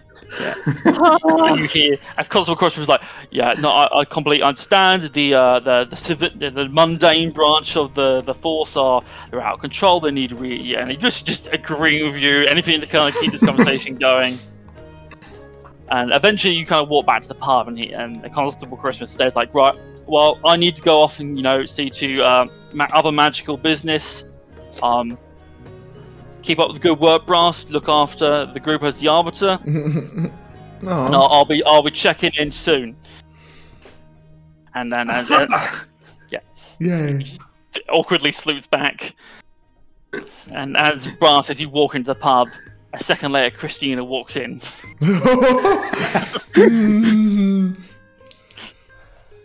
Nice. Just to give credit where credit is due, that was Verity's idea, by the way. Yay! Yeah. Amazing, amazing. She messaged me saying, "This is what I wanted to do, and because I'm not here, can you do it for me?" Nice. That's amazing. That's So good. Lovely. Although I came up with Constable Christmas. Yay! Great name. That's fantastic. It's great because that's Christina's last name. Yeah. Yeah. Such a good line. Yeah, I mean, Yeah, Christina Christmas and Constable Christmas. What, are they related? Or? Common name, yeah. It's a common name. then Christina comes back and Braska's like, "Oh, you won't believe what just happened. Your brother was here." No. Strange that Christina and Constable Christmas are never in the same room at the same time. So maybe Braska's probably going to think they smell the same. Must be related. Maybe it's her dad. No, I was going a different, more romantic relationship kind of route. Oh, Either or. All of it works.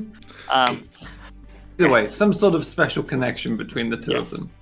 I just love the fact that I'm assuming that Christmas isn't a thing in. It is not. Well. No, it's not.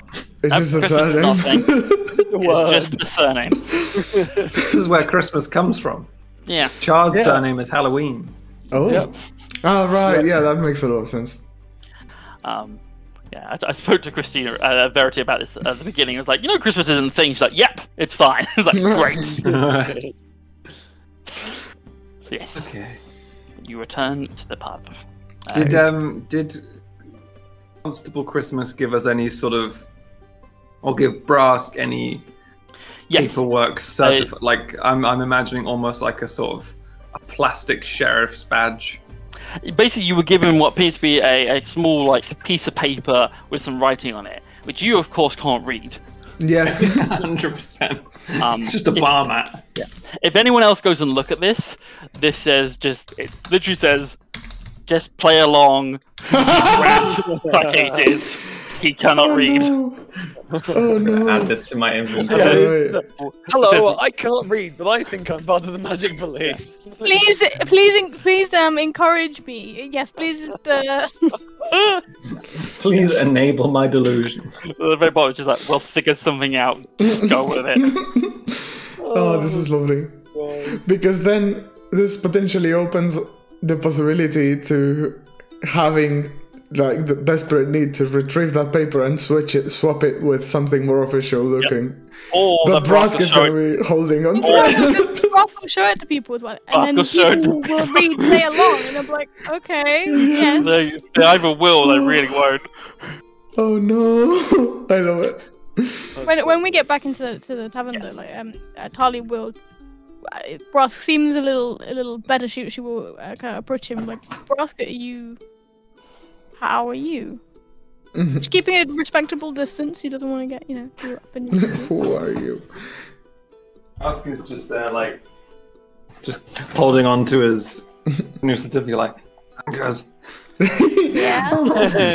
This is like the most comforting thing in the world that he could possibly be holding. Okay. A bit of paper that says he didn't break the law, none of his friends did, everything's fine. And are we all okay now?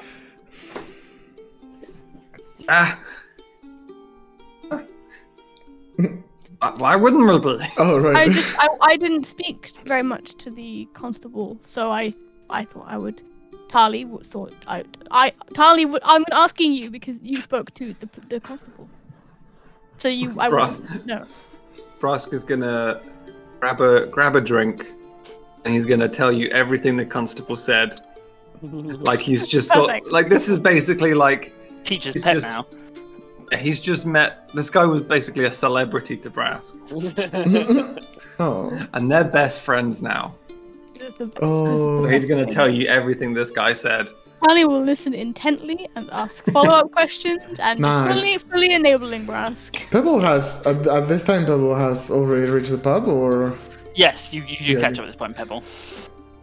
um. You probably overhear a conversation about Brass talking about Constable Christmas and the Magic Police, and you can clearly see Tali just like, yeah, okay, cool. And then Tali's probably like, look, Pebble, we've got a license, and it just says, Please play along. Brask has been deputized, so he will take care of us doing magic. He will supervise. Right. Okay. I'm gonna Pebble's gonna resist the urge to tell the rest of the team that those weren't actual law enforcers, because otherwise that will destabilize the entire thing. We just closed that can of worms. Yeah. Chad's gonna quietly ask Pebble, like, oh yeah, so did you catch up with them? This is very, very obviously like we are. yeah. While Brass is off telling Tali all about Constable Christmas. Yeah, they tried. Yeah, I bluffed it. They tried going after me, but it's clearly not. They're not police officers. They must be just like burglars or something. That explains why the bribe was so high. Probably. So expensive. Police officers are so much easier to bribe. Yeah. Normally 10, 20 ceps is enough. Not that I haven't bribed anyone before, of course, but Chad, you've got many more secrets than you appear you have. That's what I'm gonna. And at this point, I'm gonna check on Agatha, or however her name is. Helga. Yeah, sorry. Yep. You go out to the kitchen, and Spud is following you along as you're back. Hey, oh no, Yeah, yeah. I Tali we had brought Spud back because he did. Yeah, I'm gonna check on Spud. Yeah, in the fight, I assume you put him down somewhere. He just hung around. But yeah, Spud is now following you again. The way Pebble checks for Spud, checks after Spud or greets him is the same way as Poe Dameron greets BB-8 when they meet up in The Force Awakens. Yeah. Very passionately. Yeah, very passionately. As you're doing that, there is a moment when the Spud stops and looks across the bar, and you can see he looks across the bar, and there's Dotho on the table looking down there. No, I can. I mean, I'm talking. Do you hear Spud go, "What's wrong with that cat?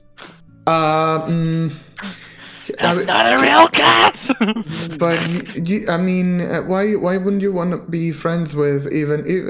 I mean, we are trying to keep a low profile. How intelligent is Spud? I mean, you don't know. This is dog intelligence. You'll have to keep asking questions and find out. No, I'm gonna play the other card. I'm gonna go like, oh yeah, that's Dotho. Yeah, that's our friend. That's Christina's pet.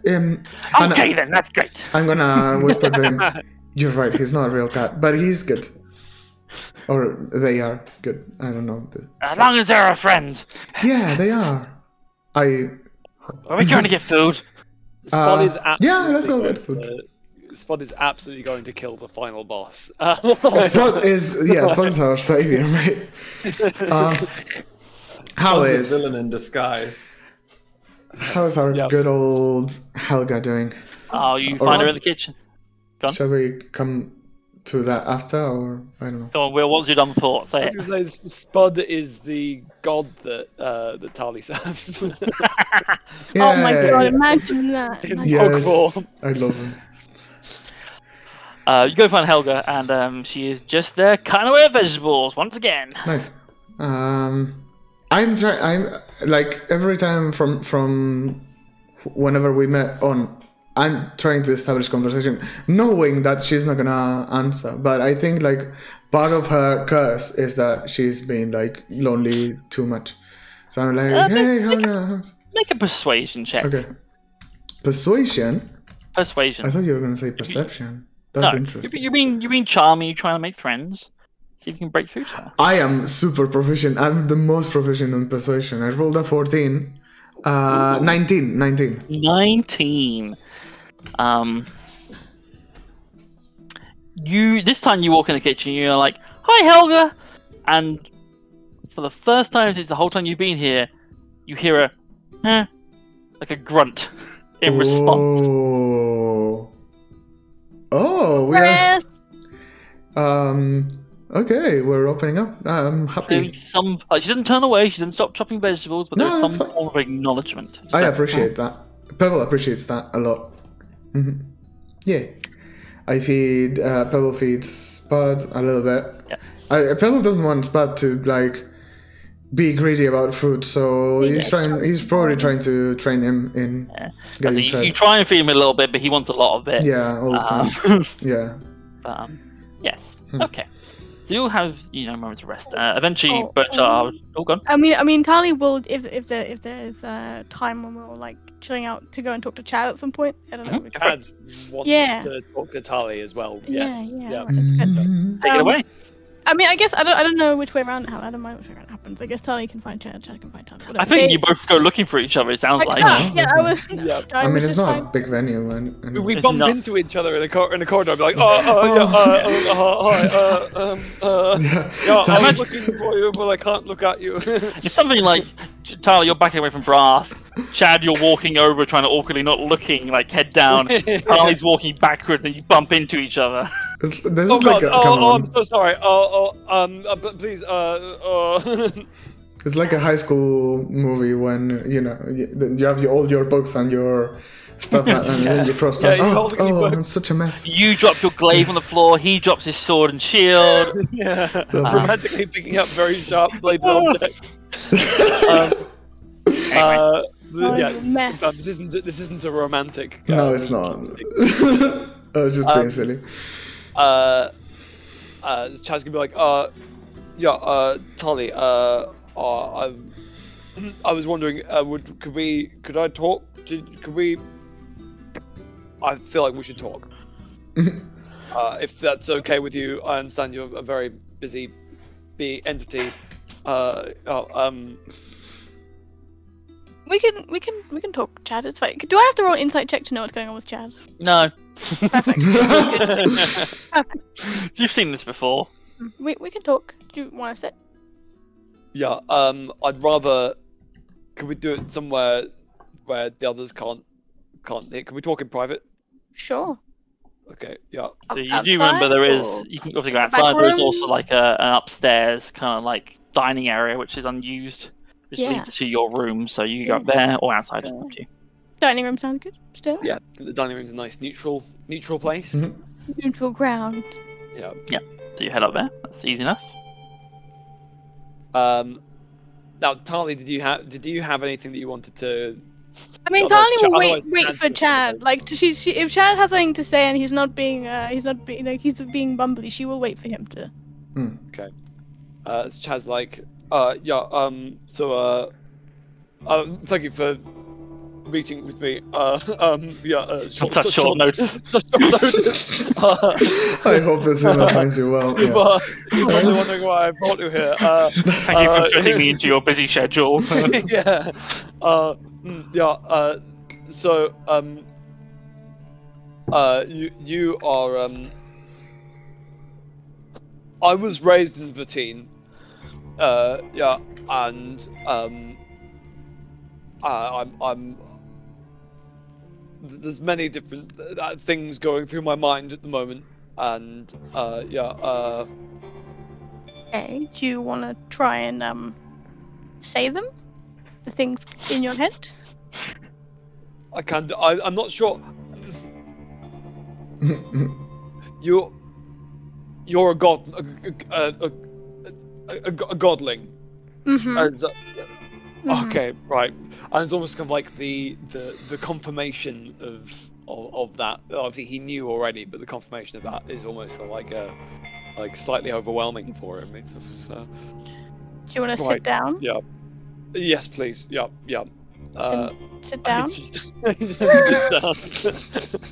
you want to sit down? Do you want to kneel? Do you want to? No. Sorry. It's okay, Chad. You don't need.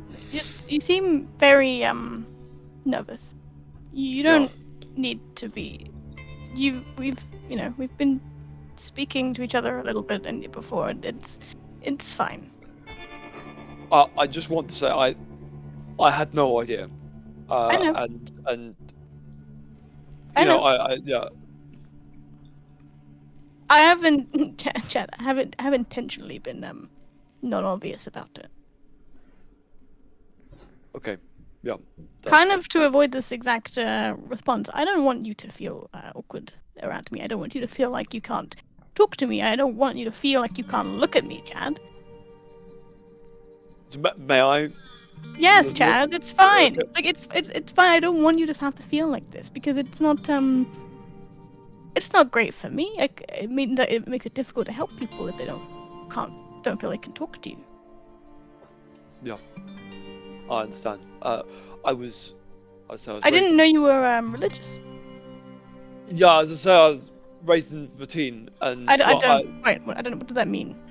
It's a lovely town. You'd absolutely love it. You should visit sometime. It's Riverdan. My parents, my family's town. It's okay. And then is it religious? When I say my family's town, I do literally mean this is my family's town. Family owns a town? It was founded by my I think it was great grandfather. Yeah, sounds about right. Founded by my my great grandfather. So yeah, it's and yeah. What you know, Chad, is essentially you had like a manor there. And then the servants' kind of states around it kind of grew and grew and grew until it turned into a town. Oh wow! Yeah. Oh wow! That's impressive. Yeah. So yeah, I was raised a believer. I struggle with my faith, and especially recently. Do you mind if I ask why? You don't have to tell me, of course. Just. You asked me earlier, the other day, about what had happened the other night, and I'm in a really bad situation, Tali. Okay. I've What's wrong? Did something done happen? things have happened to me that I don't know how to describe it or to explain it. But about a week before, or a few days before we met, on the dockside, the day before we both came here. A friend of mine, I call him a friend, but a guy I knew in the town called Tobias. I was running low on money, all the money that Mummy and Daddy had given to me for my oh hello Bruce, for my gap year. The money had run out. I've been a bit of a fool. It was a damn good time, but my friend Tobias was putting me in touch with someone who could help, someone called the Broker, and he attacked me. And the Broker or Tobias? The Broker attacked okay. me. Okay. And since then I have had this growing thirst, and Chad is on the verge of tears at this point. And actually he's gonna get off the chair and is basically just going to like get on his knees, not in like a kneeling kind of, not in like a kneeling thing, but in kind of like just a complete supplication stance of just like, he's like, I killed Dimitri, the homeless man, the other night. You what? I mean, I remember up to, I'm fairly certain I killed him. I remember up to a certain point, and then I go blank, and I woke up back here. But after we had our party, our victory banquet, I followed him through the streets, and I attacked him, and I'm fairly sure I bit into his neck and drank his blood. I don't know what I am. I'm so scared.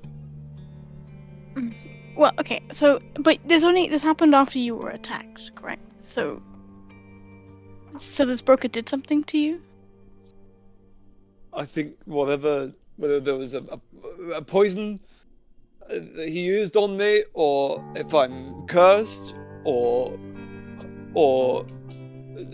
I'm under some kind of spell. I don't know. I just, since that he attacked me, and does Chad have a bite mark? Ooh. Have we discussed this? We haven't discussed this, but yes, you probably would have a bite mark. Yeah, off somewhere in your neck. Yeah.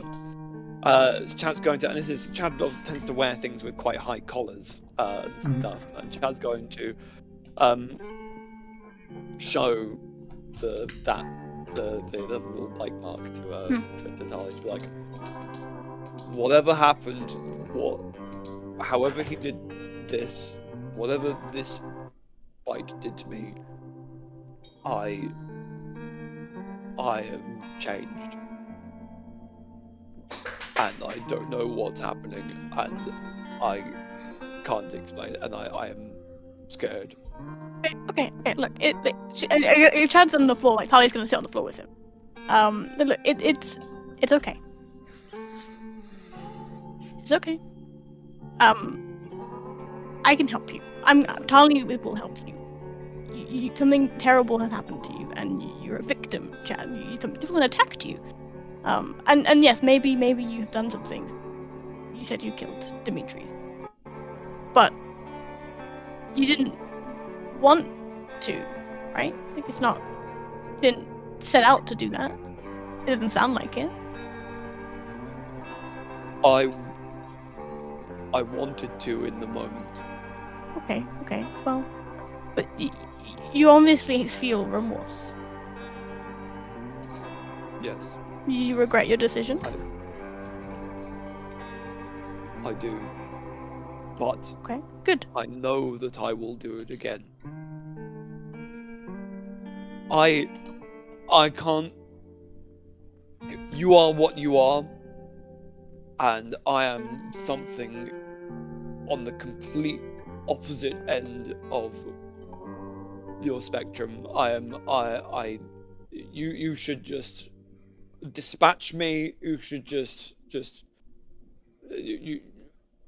we shouldn't be anywhere near each other here. I need your help. I need help, but I'm not at all worthy of any kind of anything from you.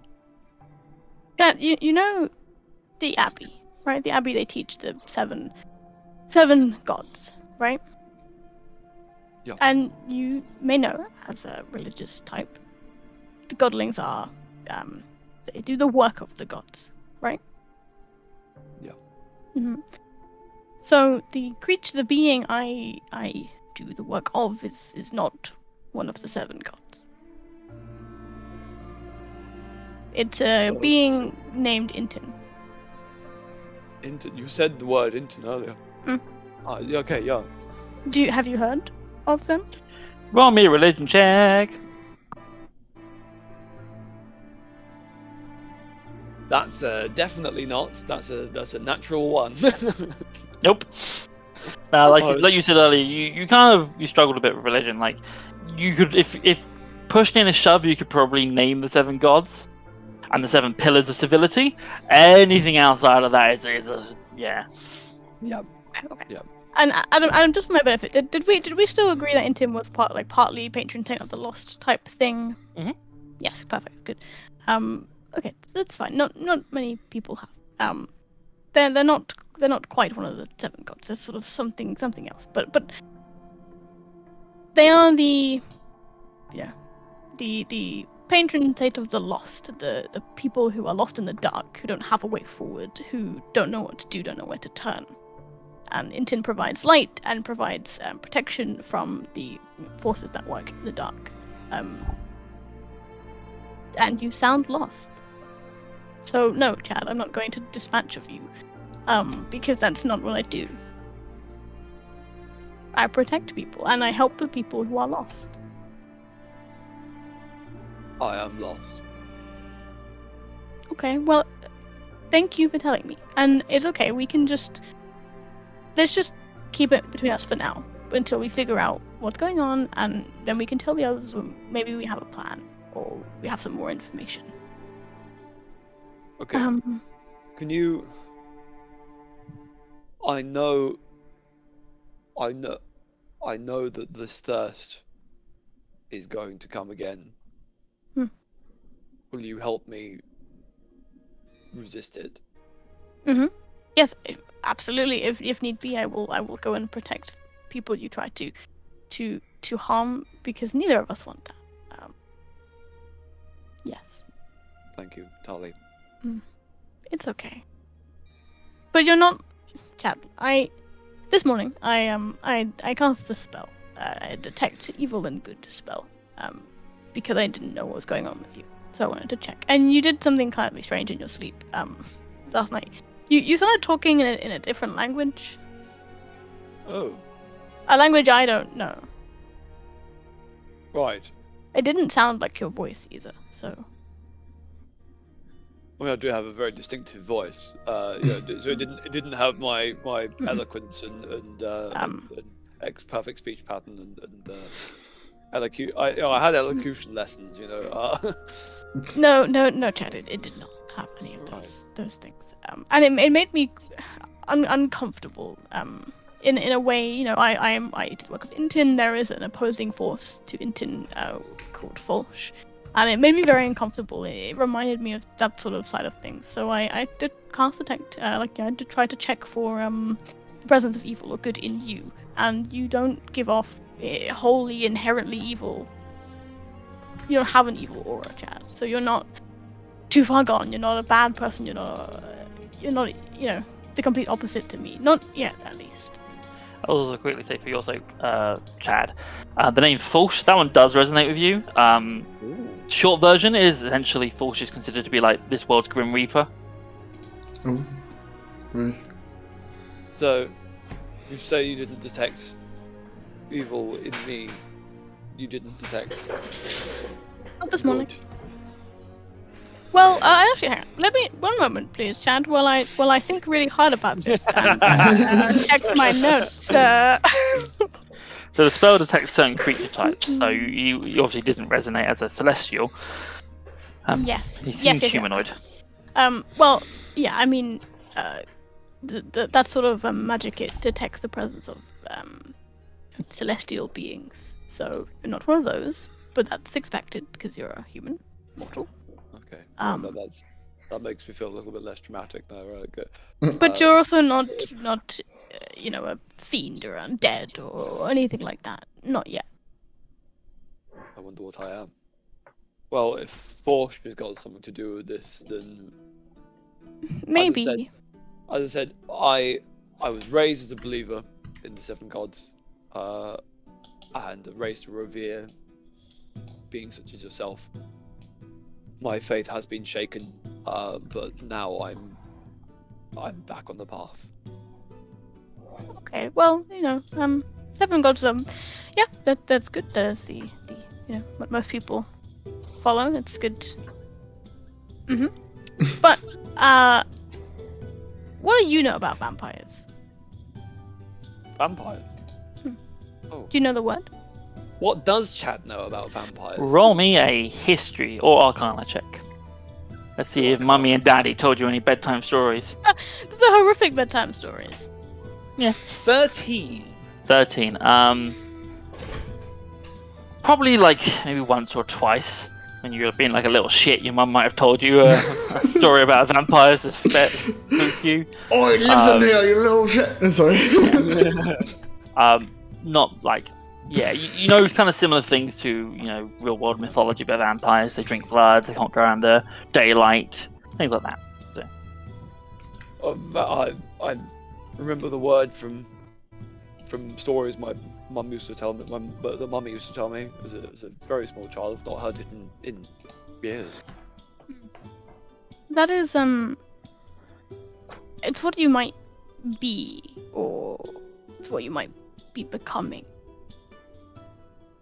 Can I do? This is a very strange, potentially strange request. Can I do Not a very wisdom? strange request. Can I do a wisdom saving throw to see how Chad is gonna take that concept? Yeah, roll it. Go for it. Wisdom saving throw. What? No, that's fair. Yeah. To see if he has like a mental breakdown. Oh, okay, I understand. Oh no. He has a mental breakdown. That was Oh, a no. natural one. Oh, Oh no! Let's go back to your close-up. You watch Chad, as you say that and you kind of think about it, Chad's face goes white. Oh no. No. Chad, look, Chad. In fact, Chad, also roll me a constitution saving throw. Oh no. Oh boy. I'm better at these. 13. Okay, so despite this, you don't Oh. manage to throw up. So, Okay. so you have a mental breakdown, but you feel strong at the same time. Yeah. Weird. You don't feel like your stomach definitely still feels completely upset by this news, but you do just manage not to completely ruin your dignity. But yeah, you are completely white in the face. There is this panic. You feel cold chill down your spine. Good. It seems like all the myth and the rumors, things like can't eat garlic, can't go out in the sun. You start panicking about all those scenarios, like they've got I'm never going to be able to go in the sun again. Things like that. Chad is going to grab Tali's shoulders and is just going to go, "Save me." Yeah. Oh yeah. I will. Chad, it's okay. Tali will save you, Chad. Breathe, Chad. Breathe in. I have a paper bag.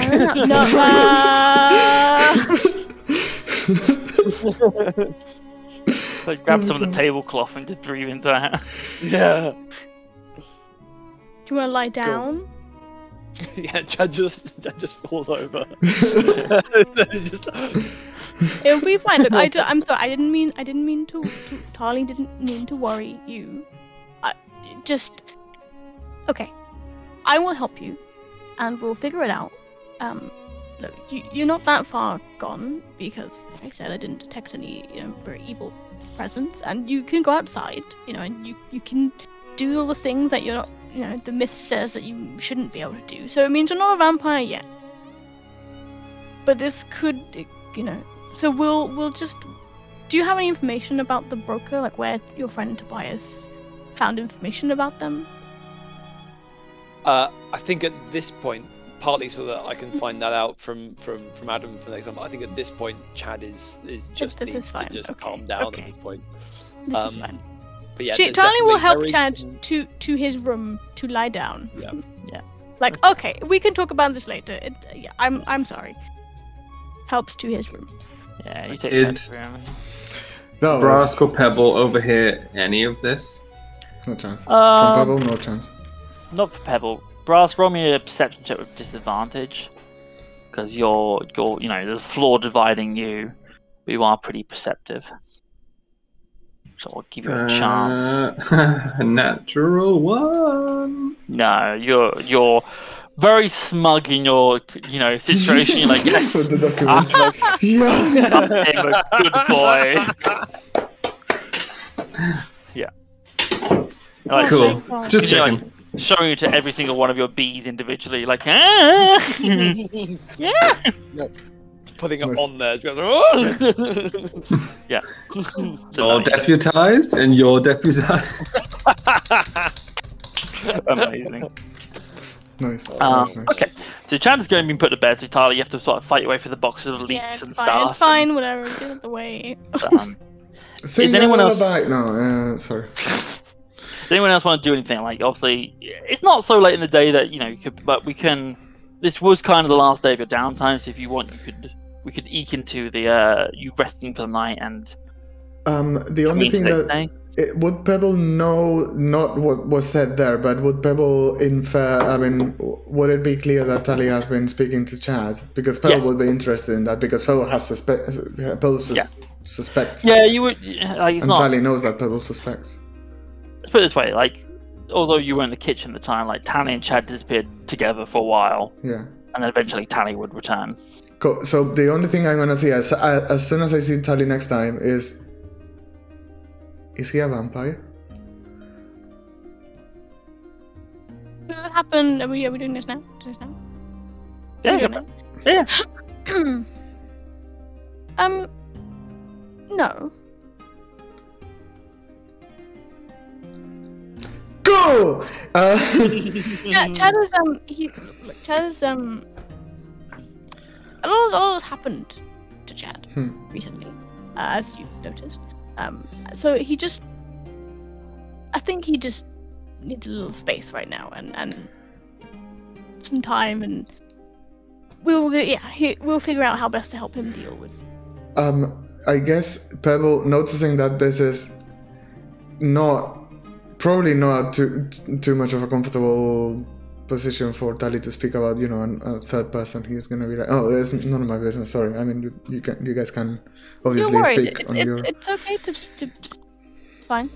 It's okay to be worried. I am worried for him. I'm talking to him, and I will let you know that anything that happens that I think is a danger to us. Oh, actually, Tali, I've already checked earlier, obviously, on chat for the injury. I haven't checked on you yet today. Did we not do one today? I don't remember. We did. I don't think we did, right? No, you did. Oh, I did. Oh, yeah. In that case, I must have done the chat one. So the chat one has been twice sketchy. No, but, so you've done. So the one that you did earlier was unsuccessful for Tarly, but it was successful for Chad. Right. Yeah. There we go. There we go. And this was in the same day, so we are still in. Still during the same day. Yeah, of course. Yes.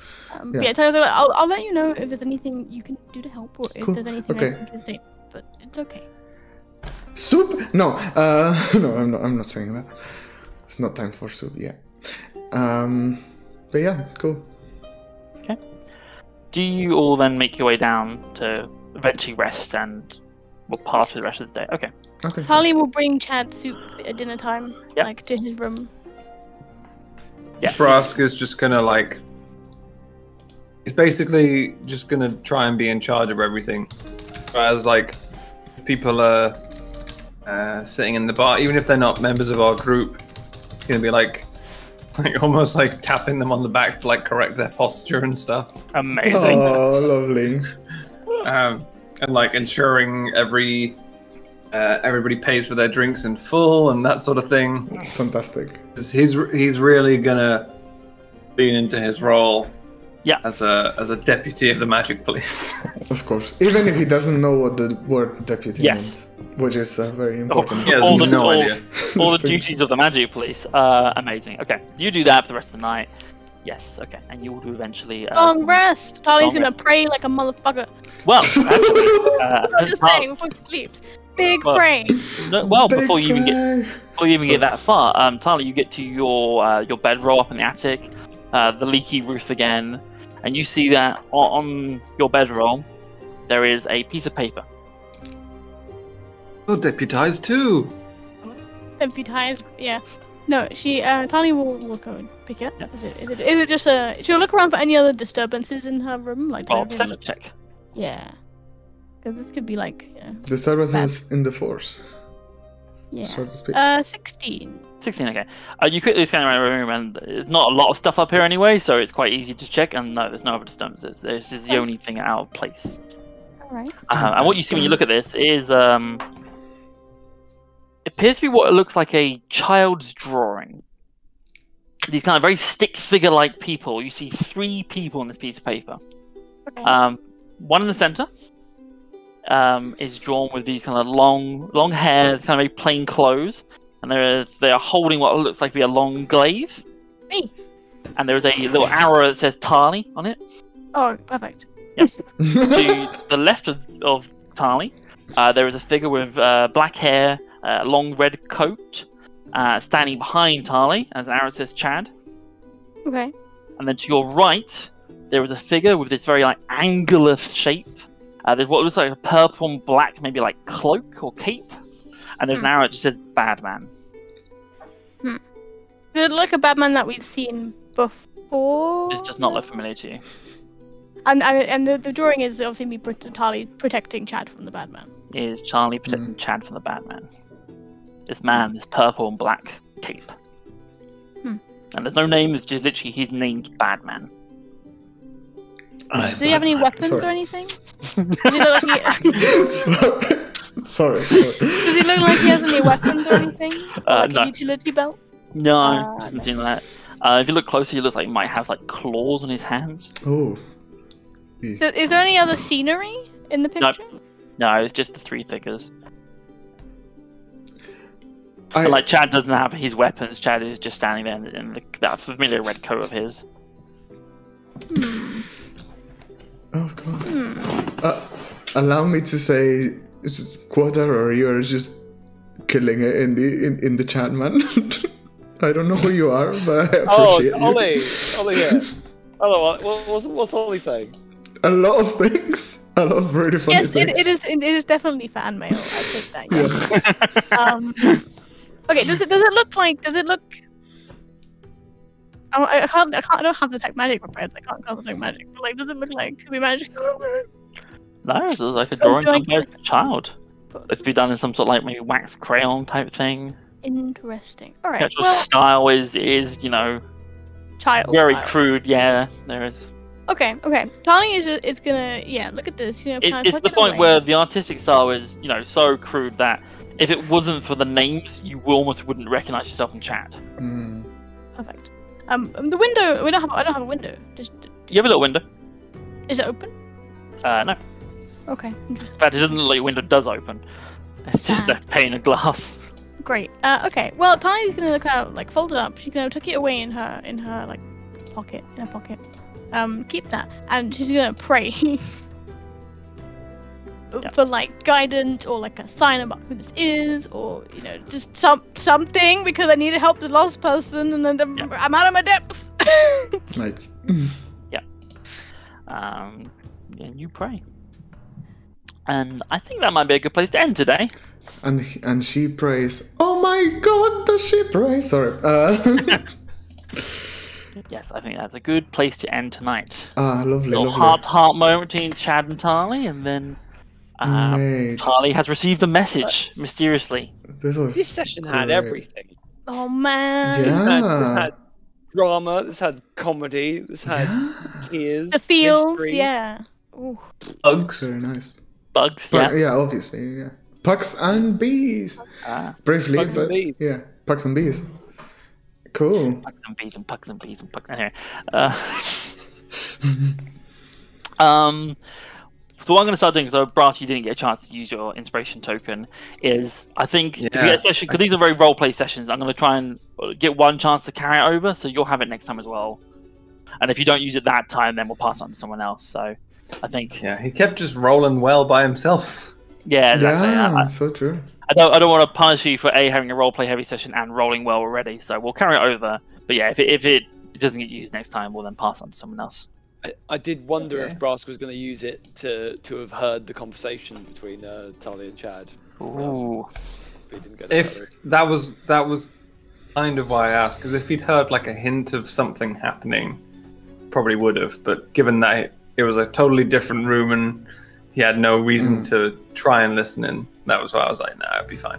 Yeah, no. Cool. Respect the natural one. Also, like, I don't know, him hearing you're a vampire, that's just going to open up a whole other can of worms. Like, here we go again. Well, it's one of those things, also, again, we have to roll to see if you know what a vampire is, and if you don't, then it doesn't matter.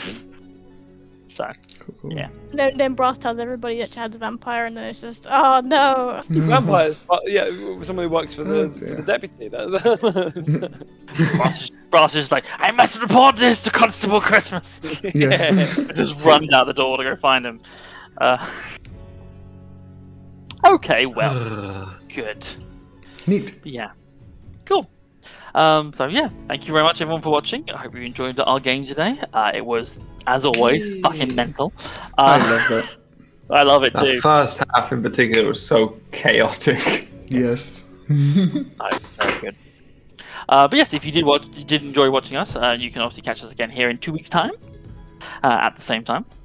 You can also, follow us here, ding the bell, whatever people are saying these days, to get notifications when we go live. This episode in particular will be on our YouTube channel in 1 week's time, so next weekend. You can also see all our past episodes there, with a few highlight clips. We have a nice Chapter 1 highlight overall thing as well, which is great.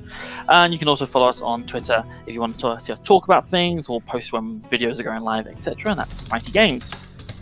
And that's it! We've been Small and Mighty. Thank you very much for watching, and we'll see you all next time. Bye! Adios!